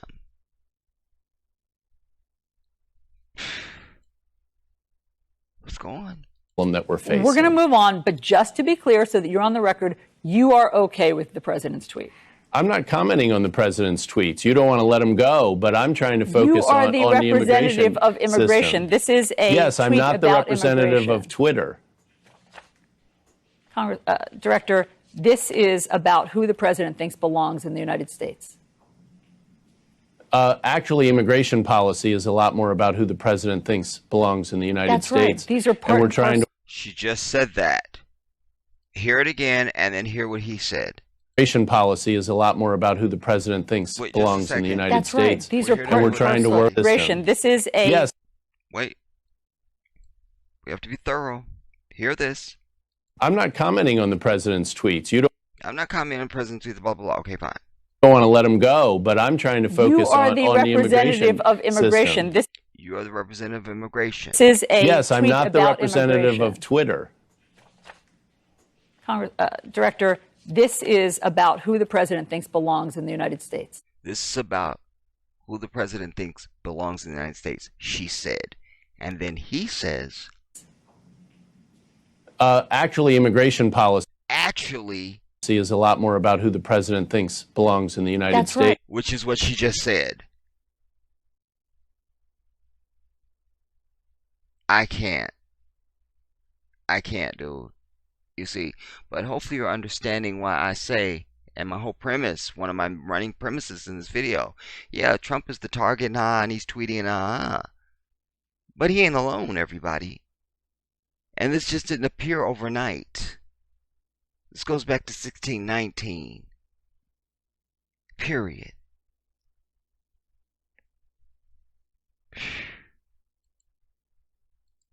Hear it again. Let's go. Belongs in the United States. Actually, immigration policy is a lot more about who the president thinks belongs in the United That's States. right. These are part and we're and trying to parcel work of on the that. same thing. And so you I have, see no comment on immigration policy in anything you just read me. he said they should go back to their home countries. Look, if you want to just argue about this and instead of talking about actual policy, that the You see, when truth gets too hot, what do? Run. Run or get violent. That's what we see. You see, it's run or get violent. Well, if you want to argue about this, you see, rather than face the truth, because the truth is like holy water. on immigration policy in anything you just read me. He said they should go back to their home countries. Look, if you want to just argue about this and instead of talking about actual policy that the Congress is failing to address, although I have to admit that at least in the Senate, Senator Graham, working with Senator Durbin, is trying to address some of these problems. It is certainly not happening in the House, all while we see pictures of overcrowding that is caused because Congress isn't doing its job. Leaving the frontline officers and ICE agents on the interior to deal with overcrowding and to deal with doing a job Congress charged them to do without the resources to do it properly. Director Cuccinelli, did my colleague Jake Tapper read you that tweet yesterday on Yes, the he air? did. So you have heard this tweet before, and you have had 24 hours to process it. In other words, you lied, which we know you lied anyway. You see, but you remember at the beginning he said, he gave a whole laundry list of stuff he was doing, and that's why he hadn't read the tweets. You see, let's go back now. That's what we're here to learn, everybody. That's what we're here for. You understand? We're not here for nothing else. Hear this now. Why don't they go back and help fix the totally broken and crime-infested places from which they came? What did you think of that tweet? Well, I didn't see that tweet. I didn't see that tweet. And he gives his laundry list. Actually, I can hear what you're reading, but I spent the weekend reading litigation and regulatory and feeding the dog materials related to asylum. So sure, but now that you see now, so that you see that's what he said. Now, let's go back to the liar. Director Cuccinelli, did my colleague Jake Tapper read you that tweet yesterday on Yes, the air? he did. So you have heard this tweet before, and you have had 24 hours to process it. So what? Now, so what is his answer? You see, earlier you gave a laundry list of everything you were doing. There's no way on earth I would have seen the tweet because I was reviewing the moon landing and I was, I was retiling my kitchen and I was doing it all. You see, now he's boxed in. Well, so what? You see, the arrogance, the collusion, the unity of evil. So what? So what? I told you I haven't been on Twitter in 24 hours. I'm not in there doing the Twitter war. I'm working on fixing an asylum system and trying to make our immigration system. Nobody asked you about a Twitter war. I'm talking about this tweet only, jerk face. Legal and vetting illegals work correctly. That's what I've been spending my time, including this weekend, doing. Okay. Not tweeting. Okay, I got it. I understand it. You don't want to talk more about it. Here, maybe you can give us some real information. How many people were arrested yesterday? I do not have operational details. Boom. So now we move to the stuff you're supposed to be an expert on, and you don't know anything about that either. This is what we're dealing with, everybody. This is what you're dealing with. Matt Albence is acting director of ICE, is a career professional law enforcement officer. Has he reported to you on how many arrests were made?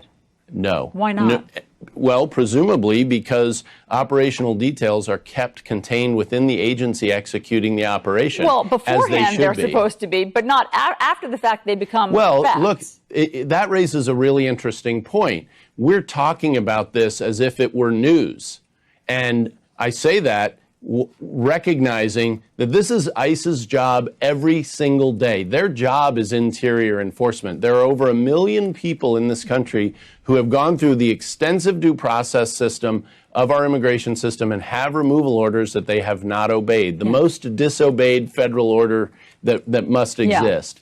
And yet we're talking about it like it's a special event. Well, the reason that we're talking about it as if it's a special event is because the president announced it on June 17th as a special event. Here's what he said.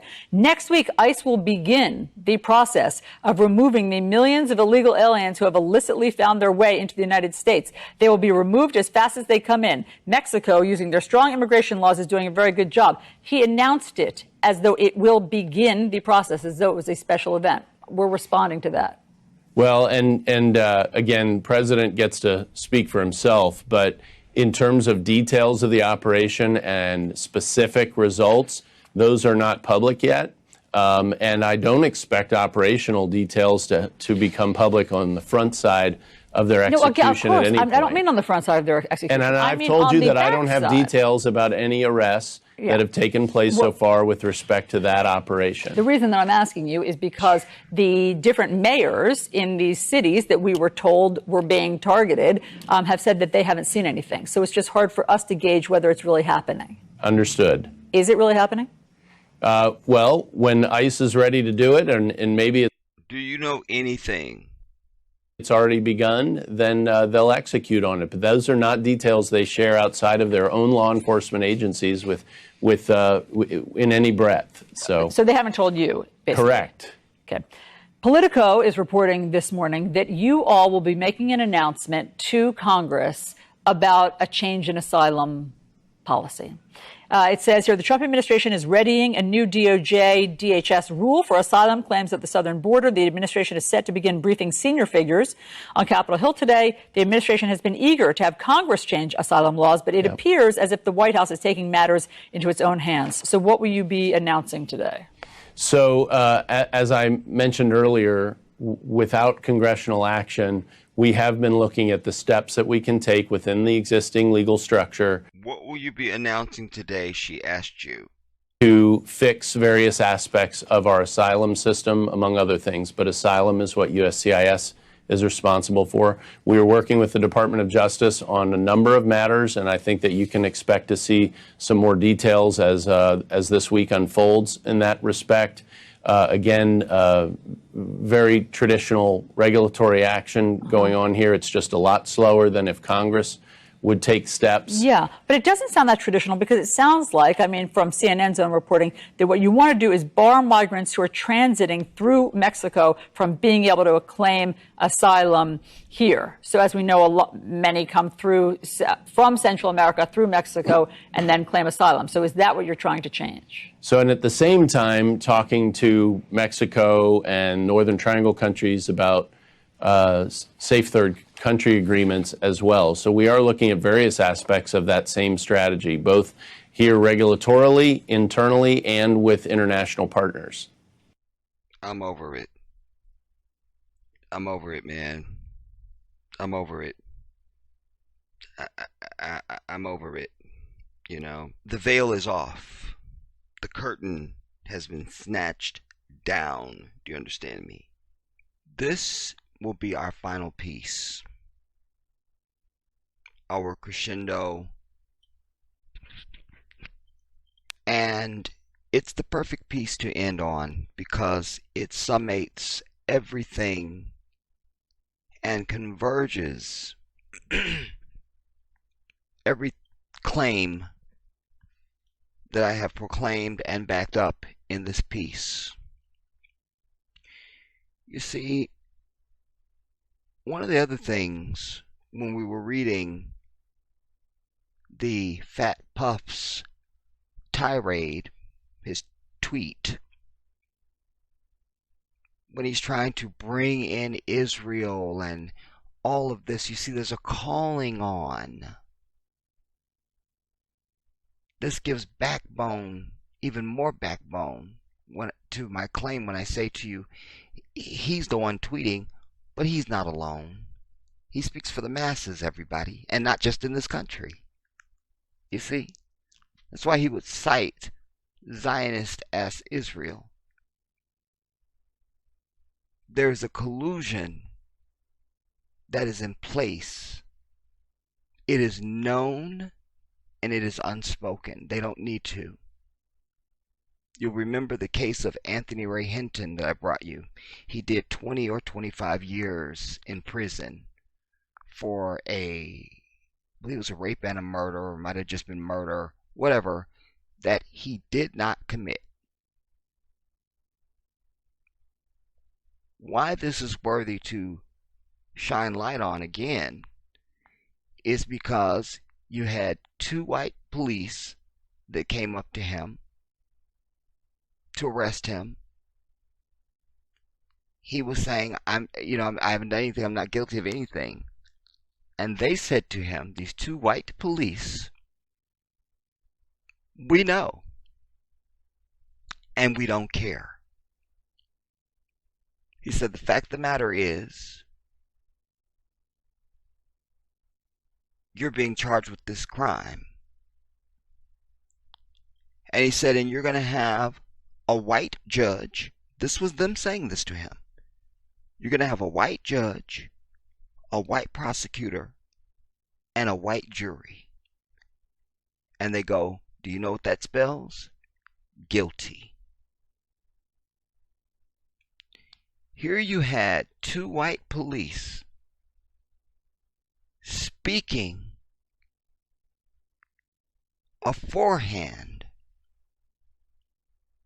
about the conduct and conclusions of other white people that they don't even know. By their own words, the fact that the judge was white, the fact that the prosecutor will be white, and the fact that the jury will be white means you will be found guilty. Now, is this an aberration? Were they two white space aliens that came from another nebula? No. They articulated exactly what I know. And what anybody paying attention knows. There is collusion all the time. There has to be. You can't just have two legs hold up a table.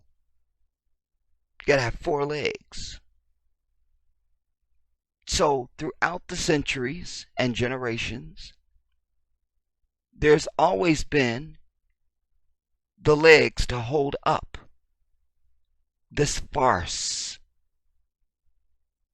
of a country, this fiction, this oppressive uh uh I don't have the word after that. But they all carry the water. They all carry the water. It goes back to what I said earlier in the video. There's nowhere in recorded history during the time of chattel slavery, just specifically speaking about that for a moment, where you had groups of whites rising up, protesting, rioting, looting, whatever, and objecting to this system of slavery that was in place. Doesn't exist. I gave you the example. We don't have anywhere in recorded history of any lynching or burning us at the stake being bombarded by activist whites who simply could not see this go on anymore and stopped the proceeding and rescued the person from certain death. It doesn't exist. How and why are we to think that this system of unity and collusion somehow went away just because they say so? That's all you got? That's enough for you? It ain't enough for me. Because it's not the truth.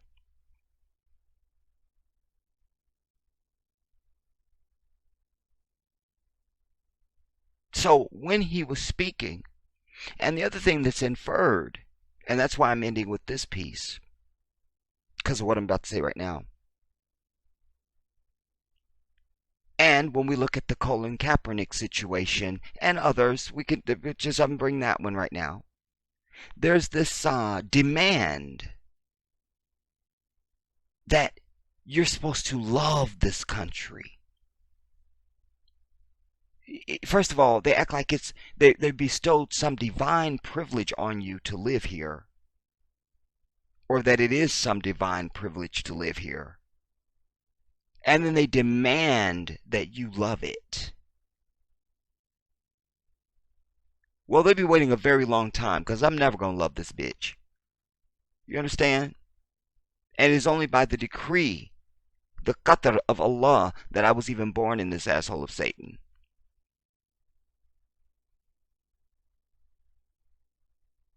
The earth belongs to Allah, the creator of the heavens and the earth. And wherever you exist, there you are, by his decree, and not because of some white gift. And let us also remember that they should be so lucky to be here and be alive, quite frankly, because they massacred off 140 million native people, stole the land, never content to just go and be amongst and just be one of. No, got to take over, got to rule, got to kill and maim and take over and run everything. That's their way, then and now. That's what's in Trump's tweet. That's what's going to come out of the vermin, pablum puking mouth of this twit as well. You see? They stole it. And now they want to act like it's always been theirs and you're so lucky to be here and you're supposed to love it. All of them were, remember, that's why I said it ain't just Trump. Trump wasn't burning everything Nike when Colin Kaepernick was kneeling. Trump wasn't the one tearing up season tickets to the game. It was everyday Joe Blow white person. You understand? Just because somebody has a certain job and has a certain position in society, wears a suit or does something else, we make a distinction between them and the heifer that lives next door in the damn trailer park or something? Where are you getting this data? Where are you getting this? Where are you getting this?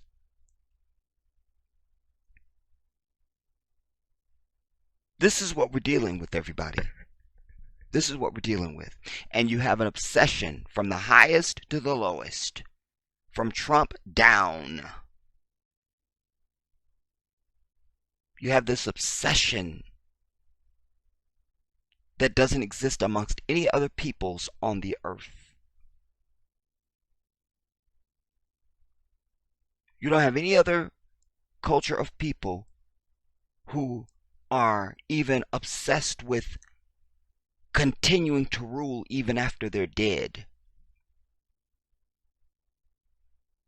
Nobody else is concerned about that. Nobody else is trying to take over the earth.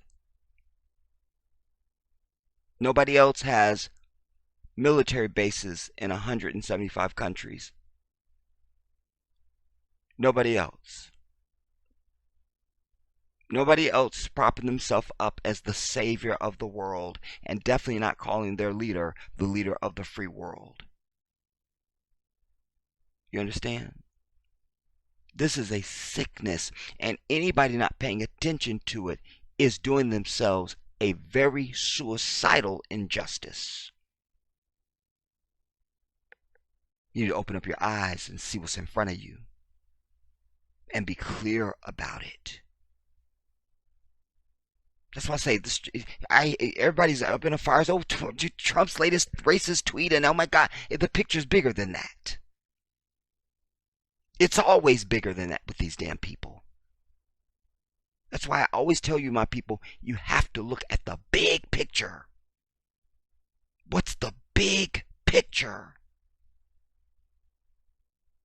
You've been programmed to see little pieces of puzzle and go, that's just a puzzle piece and it means nothing to anything else. And I'm telling you, everything is connected. Everything. And as it relates to our people, it's connected from 1619 to 2019. It's all connected. Every bit of it. Now, we're going to hear this pablum puking devil and hear the language that he's using. All right? Here, let me bring up my house volume. All right. Hear this. Amara isn't disappointed in America. She's enraged by it. Virtually every public statement she makes accuses. Now, he's making statements about this woman as if he can read her mind. You see, this is all projection, and he's personally invested in it. He's not some news person just up there reporting news. That's not the way of their American media. The mask is off, everybody. It's always been what it is now, but just before, the mask was on a little bit tighter. So when you watched even the news or read a news article, you just thought it was just some innocent person, no need to know their name, that anybody could have reported the story, and this is the truth and it's gospel that you're reading or watching. No. These are the keepers of white supremacy. You understand? He represents the emotions of millions in this nation. He's personally invested. And I should also point out to you, he's reading this statement. Just a little side note for you. Like I say, it's not everything, but a whole lot don't get past the Jedi. You understand? Now, he said we'll start back again. This is America. Disappointed in America. He said, he starts out, Ilhan Omar. All right. Isn't disappointed in America. All right, moving on. She's enraged by it. She's enraged by it. That's why she ran for Congress, everybody. That's why her family came here from Somalia when she was 17, because they're enraged by America. And when I'm enraged by something, I go and move in. Huh? Everybody does that. Huh? You're enraged by somebody, get them to go move in with them. That's what clearly that's what everybody does according to him. All right? She's enraged by America. Wait. We're going to get this. Appointed in America. She's enraged by it. Virtually every public statement she makes accuses Americans of bigotry and racism. Hear that now. Goes back to something I've been preaching, and I certainly have preached it in this video. He said accuses Americans. No, the only people bitching about this are white people. You see? That's why it's important to point the finger at the perpetrator. You understand? A two-car accident happens in an intersection. Please don't show up and say, well, there's an accident. Nigga, no. Who are the parties involved?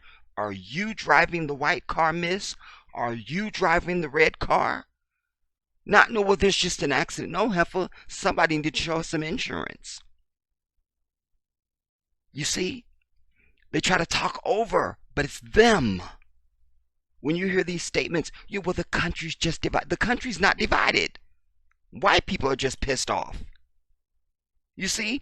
And this will give you more peace when you're in the proper frame of mind. You realize, oh, this ain't, I'm cool. Let me fight my own battle, definitely, but that's they stuff. You understand? So that was another one of those statements. Accuses Americans of being racist. Nah! You can't let this stuff get past you, everybody. That's why the Jedi speaks. You understand? That's why I'm here. That's why I'm here. Let's take it back a scotch and go on. Raged by it. Virtually every public statement she makes accuses Americans of bigotry and racism. Accuses Americans of bigotry and racism. Which Americans? Tucker. And he's a tucker, I promise you. A lot of tucking going on there. This is an immoral country, she says. An immoral country. Well, indeed it is. Huh? It's the very seat of immorality. Huh? Strip clubs, liquor stores in every corner, legalized same-sex marriage, legalized drugs with big pharma, stringing people out on opioids and everything else. I can keep going. Babies and sex out of wedlock. Huh? Lying is just fine. Oh, we can keep going. Legalized murder of citizens by so-called law enforcement. So-called. Huh? But he's ass hurt over it personally. Huh? Why? 'Cause he's white. This story would not be delivered by a Latino. Stop the video when I lie, everybody. This story would not be delivered by a Latino. It would not be delivered by an Arab. It would not be delivered by anyone from Asia, a Filipino, definitely not nobody black. Pick a culture. No one else. Sober your thinking, everybody. Sober your thinking. Throw out all the noise. And when you absorb the things that I'm saying now and have said throughout this video, you go, wait, damn it. That's right. That's true. But they try to drag you along in their insanity. Don't be a part of it. Don't do it. I always tell you, you got to stand at your gate and be the captain of your ship. Now, hear this. Statement she makes accuses Americans of bigotry and racism. This is an immoral country, she says. She has undisguised contempt for the United States and for its people. That statement she makes accuses Americans of bigotry and racism. This is an immoral country, she says. She has undisguised contempt for the United States and for its people. This is an immoral country, she says. This is an immoral country, she says. She has undisguised contempt for the United States and for its people. That Undisguised contempt for America and its people. Well, just a second. How are they different? Did anybody else hear that? We'll hear it again. and for its people. Wait.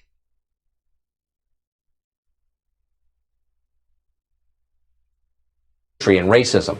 This is an immoral country, she says. She has undisguised contempt for the United States and for its people. She has undisguised contempt for America and its people. What does that mean? I ponder.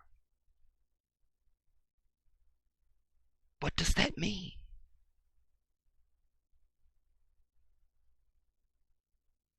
What does that mean? He said it, and he's reading it, which means somebody wrote it. They wrote it down.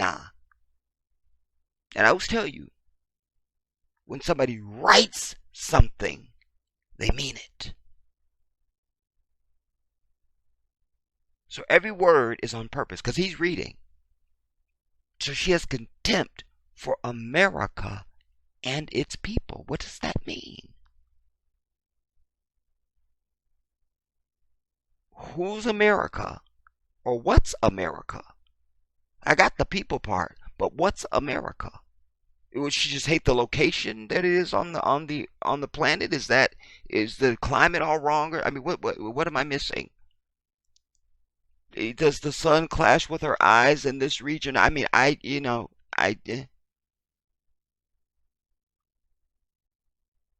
he said it. I didn't. Let's go on from there. Raged by it. Virtually every public statement she makes accuses Americans of bigotry and racism.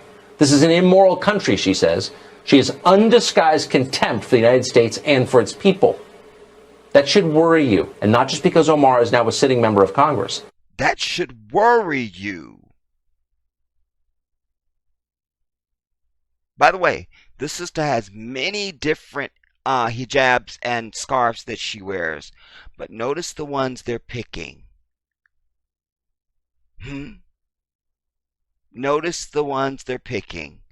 I always tell you, nothing gets on TV by an accident, everybody. Somebody picked these damn pictures on purpose. You understand? Chose them and put them up. You see? Don't tell me shit about these people. Don't do it. Get out of my way. Let's go on. That should worry you, and not just because Omar is now a sitting member of Congress. It should worry you. Ilhan Omar is living proof that the way we practice immigration has become dangerous to this country. She is living proof that the way we practice immigration has become dangerous to this country. Wait, I'm getting a mass text, everybody. Hold up. Oh my God, my phone's going crazy. I wonder what this could be. Oh my God, I'm getting a mass text. Something. I hate to interrupt the video like this, you guys. You know, this isn't like me. I usually stay focused on just you guys. But oh my God, it's all the native people in the country and their ancestors. I'm getting mass texts. They're saying the migration of whites here was deadly to us. I just got the text. I'm reading it. So you have the evidence right here. I just showed you. They text me. They all text me right now. There it is. Is dangerous, he says. Listen to the words he's using. Language, everybody. That should worry you, and not just because Omar is now a sitting member of Congress. Ilhan Omar is living proof that the way we practice immigration has become dangerous to this country. What does he mean by that, Jedi? Well, I will give you my own hypothesis. He's a white man. A pink devil. So what he means by that, because he's speaking to white people, he's saying the way we practice, in other words, we're letting people in, the way we practice immigration, he's inferring a lot of things there. Not just you can come across the borders and you can live here. We're allowing you to be a part of the citizenry. She's allowed to run for Congress. Oh my God, this is a threat to white supremacy. She is living proof, was his language. Let's hear it again.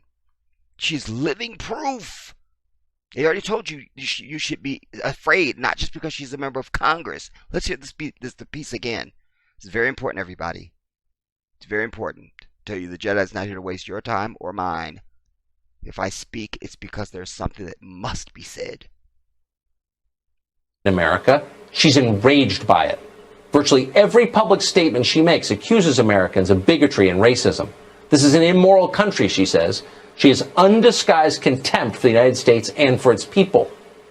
That should worry you, and not just because Omar is now a sitting member of Congress.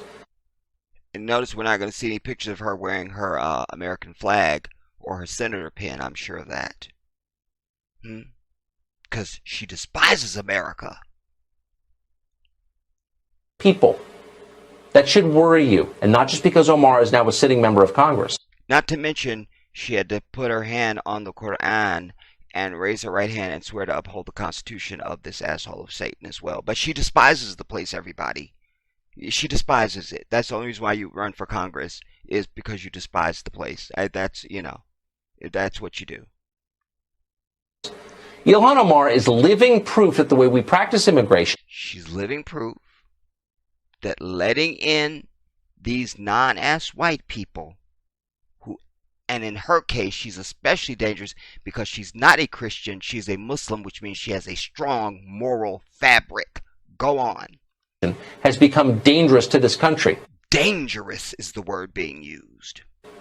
A system designed to strengthen America is instead undermining it. A system designed to strengthen America. Not to help people or give them someplace else to go or welcome into society. No. A system designed, you see, a diabolical plan to strengthen America. And remember, America, you insert the word white people there. Because they always remind you that nobody else is a real American except for them. That's from them, not from the Jedi. You see? So, a system designed to let you come in so we can rape you of all that you are. Your looks, your music, your culture, your heritage, your food, everything. And proclaim it to be our own. Huh? But, damn it, they want to come here and be individuals now. We can't allow this. This is dangerous, says Tucker. Has become dangerous to this country. A system designed to strengthen America is instead undermining it. Undermining it. Some of the very people we try hardest to help. Some of the very people we try hardest to help because they're the savior of humanity. And remember, their president is the leader of the free world, everybody. You got to be in context. Some of the very people we try to help, there's not a single nation on this earth that America has not had one hand out with an open hand and the other one was in a clenched fist. You understand? If you don't have something they want and can steal and take, you're on your own. But they're so benevolent. The very people we've tried to help, go on, pablum. A system designed to strengthen America is instead undermining it. Some of the very people we try hardest to help have come to hate us passionately. Maybe that's... Have come to hate us. So you're skipping over a whole chapter of something there that you're implying with your own words. Just a second. The very people we try to help have come to hate us. Well, then you got to fill in that blank. How did they come to hate you? 1 minute you're helping and oh my God, the next minute they hate you. What happened? Huh? My question is rhetorical. I know the answer and you should know it too.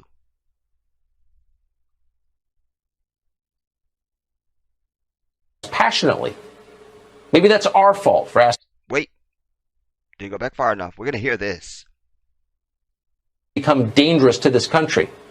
A system designed to strengthen America is instead undermining it. Some of the very people we try hardest to help have come to hate us passionately. Hate us passionately, no less. Maybe that's our fault for... Maybe that's our fault. Again, they never acknowledge. Never acknowledge. Doesn't matter when you find them or what they're talking about or what they're doing. No acknowledgement. You see, maybe, yeah, I don't know. Hey, I don't know. What do you got, Bob? Maybe, says Tucker, that's our fault. Maybe. Some of the very people we try hardest to help have come to hate us passionately. Maybe that's our fault for asking too little of our immigrants. For asking too little of immigrants. Well, what more should you be asking? Maybe that's our fault for asking too little of immigrants. What'd you ask the natives when you came here and killed them off?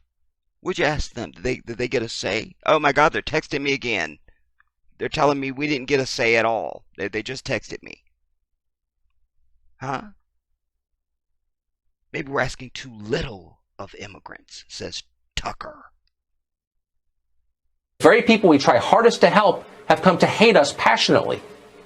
Maybe that's our fault for asking too little of our immigrants. We aren't self-confident enough to make them assimilate, so they never feel fully American. We're not self-confident enough to make them assimilate. Did you get that? That was a sword and a twisting within the womb. Did you hear that, my people? He rattled it off. And in an even tone, so you didn't get the visceralness of that. Did you hear that? Hear it again. Try hardest to help have come to hate us passionately. First, he sets them up as benevolent.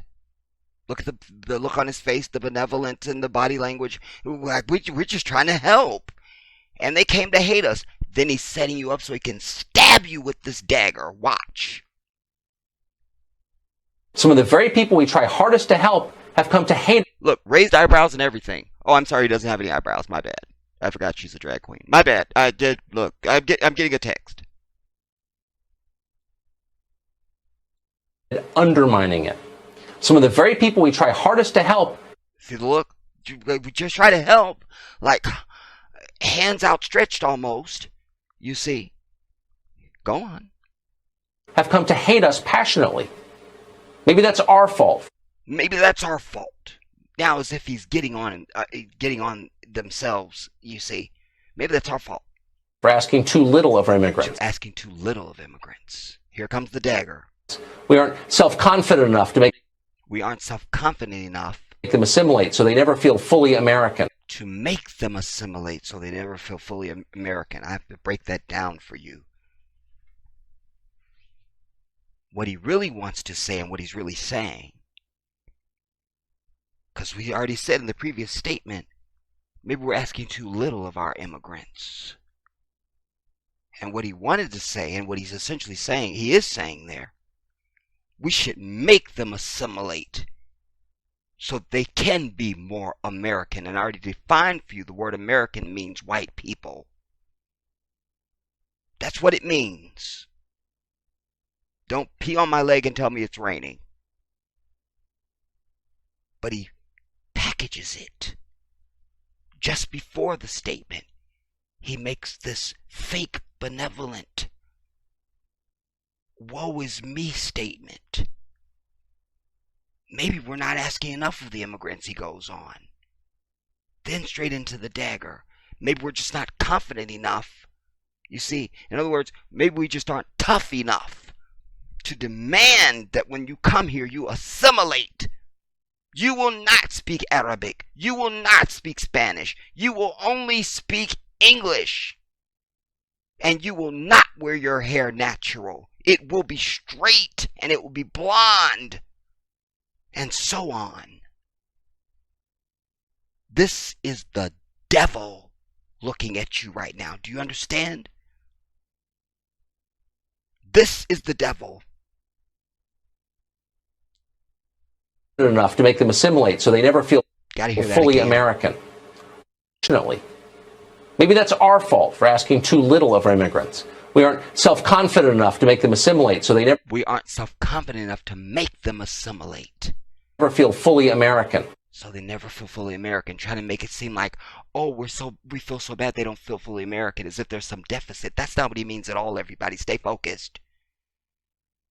That was a throwaway end of it. That was the pulling out of the dagger. A failed attempt, but it was the pulling out of the dagger. You understand? This is diabolical.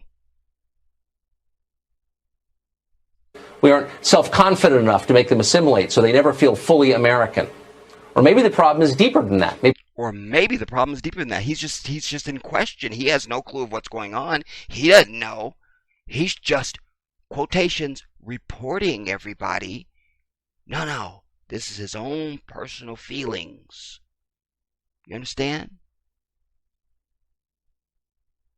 For immigrants. We aren't self-confident enough to make them assimilate, so they never feel fully American. Or maybe the problem is deeper than that. Maybe we're importing people from places whose values are simply antithetical to ours. Maybe we're importing. So now you're importing. Thought they were immigrating. Huh? And migrating. Now they're importing. You see? Again, this is written down. So why did they use the word importing?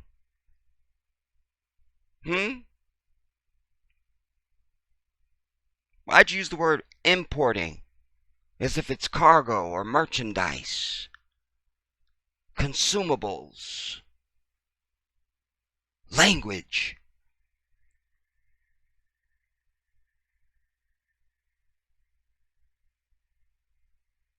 For immigrants. We aren't self-confident. Hopefully that air is not bleeding into my sound, everybody. I had to turn my air conditioner on.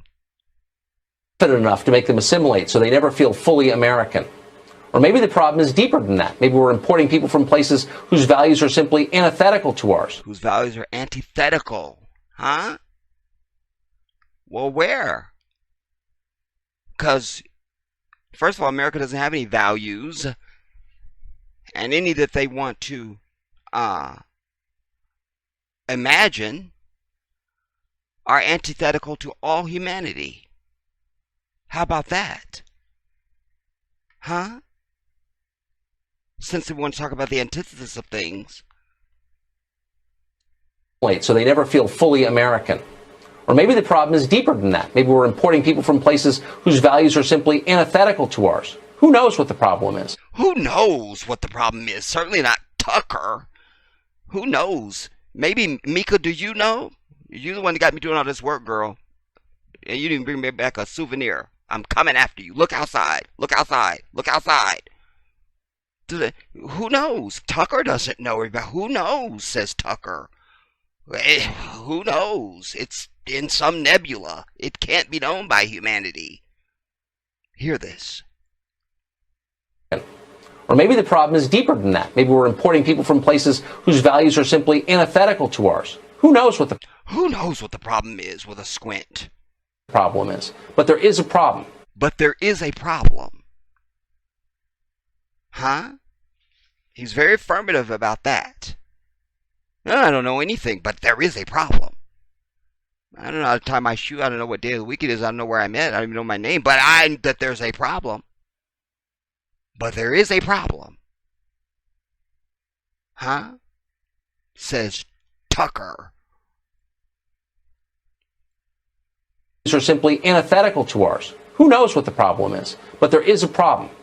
And whatever the cause, this cannot continue. It's not. Whatever the cause, this cannot continue. We cannot allow these people, whether they're here or whether they migrate here, we cannot allow these people who want to come in with all this morality and to call out our devilish way of life, our devilish way of existence, and upsetting white supremacy. We cannot allow this, says Tucker.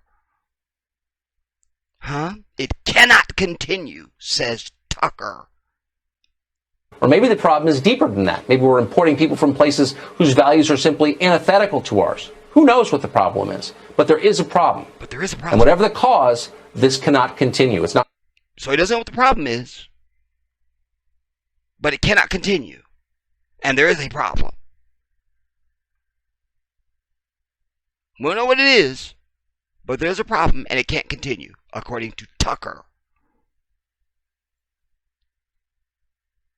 Deeper than that. Maybe we're importing people from places whose values are simply antithetical to ours. Who knows what the problem is? But there is a problem. And whatever the cause, this cannot continue. It's not sustainable. No country can import large numbers of people who... It's not sustainable. No country can...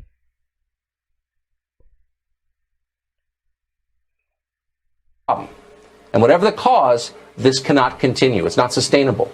No country can import large numbers of... Import. There's that word again. Can import large numbers of people. Import.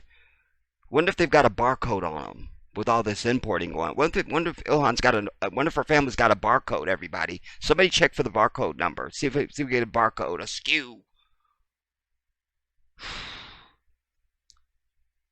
Antithetical to ours. Who knows what the problem is? But there is a problem. And whatever the cause, this cannot continue. It's not sustainable. No country can import large numbers of people who hate it. Can import large numbers of people who hate it. And expect to survive. And expect to survive. Huh? Again, the only people's hair on fire about this is white people. Nobody else. Nobody else. Nobody else. You don't believe me? Just go and take your own poll wherever you live. Just random. Stand outside the grocery store. I don't know. Just take your own poll. Huh? Ask everybody except for white people. That's it.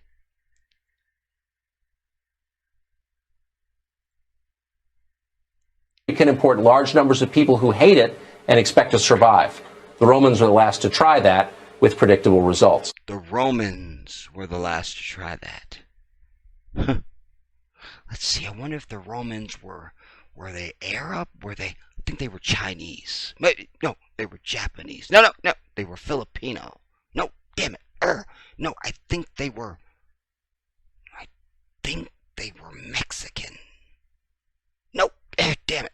I think they were, oh, wait, I'm getting a text. Turns out the Romans were white. Oh my God, I did not see that coming. I did not see that coming. I didn't see it coming. I had no idea. This cannot continue. It's not sustainable.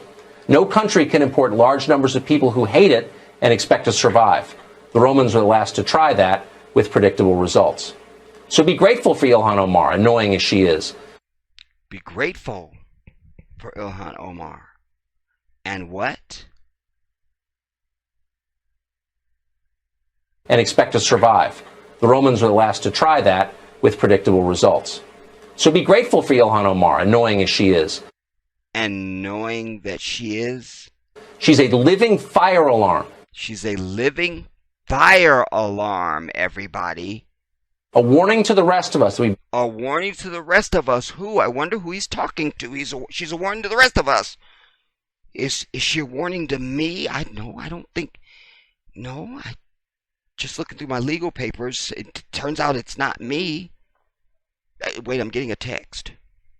It says that she's only talking to white people. Damn it. I did not see that coming. I've got to go back to middle school. Predictable results. So be grateful for Ilhan Omar, annoying as she is. She's a living fire alarm. A living fire alarm, a warning. Warning to the rest of us white people. Of us, we better change our immigration system. We better change our immigration system immediately. Especially her, because here she comes with that hijab, and she's a Muslim and all that morality. Damn it, we can't have this. Quick, impeach something. Go. I can't.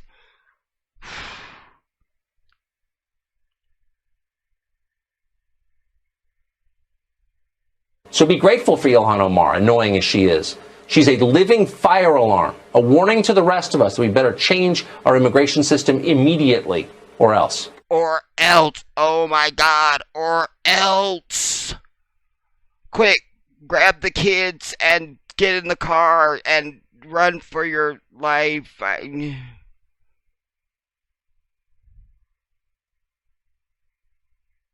Wow.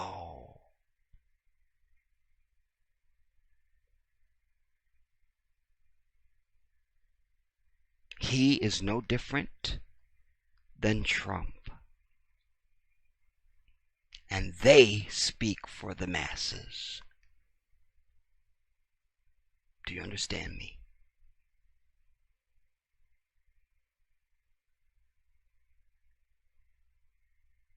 You will see more of this resistance as time goes on, everybody. Because we know from their own data that they're having higher death rates than births. That's the first fact.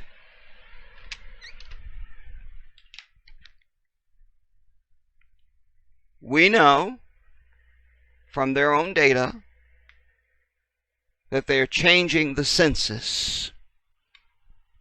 Damn it, we're going to be number one and the majority no matter what those damn numbers and reality says. Urgh! Quick, give me a calculator and change this. I can't. Urgh! We know these things. And I've articulated to you the obsession that is unique to this group. The obsessions, I should say. So what that means for the rest of us is more attack. You see? More attack. They imagine victimhood out of thin air. You see? And this is why you have the puff fat in office. They're fine with that. And they have to act like they're outraged when he does something this public. That's, ooh, you're letting too much show. Quick, we have to act like we're outraged and disgusted and we can't go on. But it's not real. Their schizophrenia puts everybody in danger. And we all need to be prepared. The Jedi has spoken.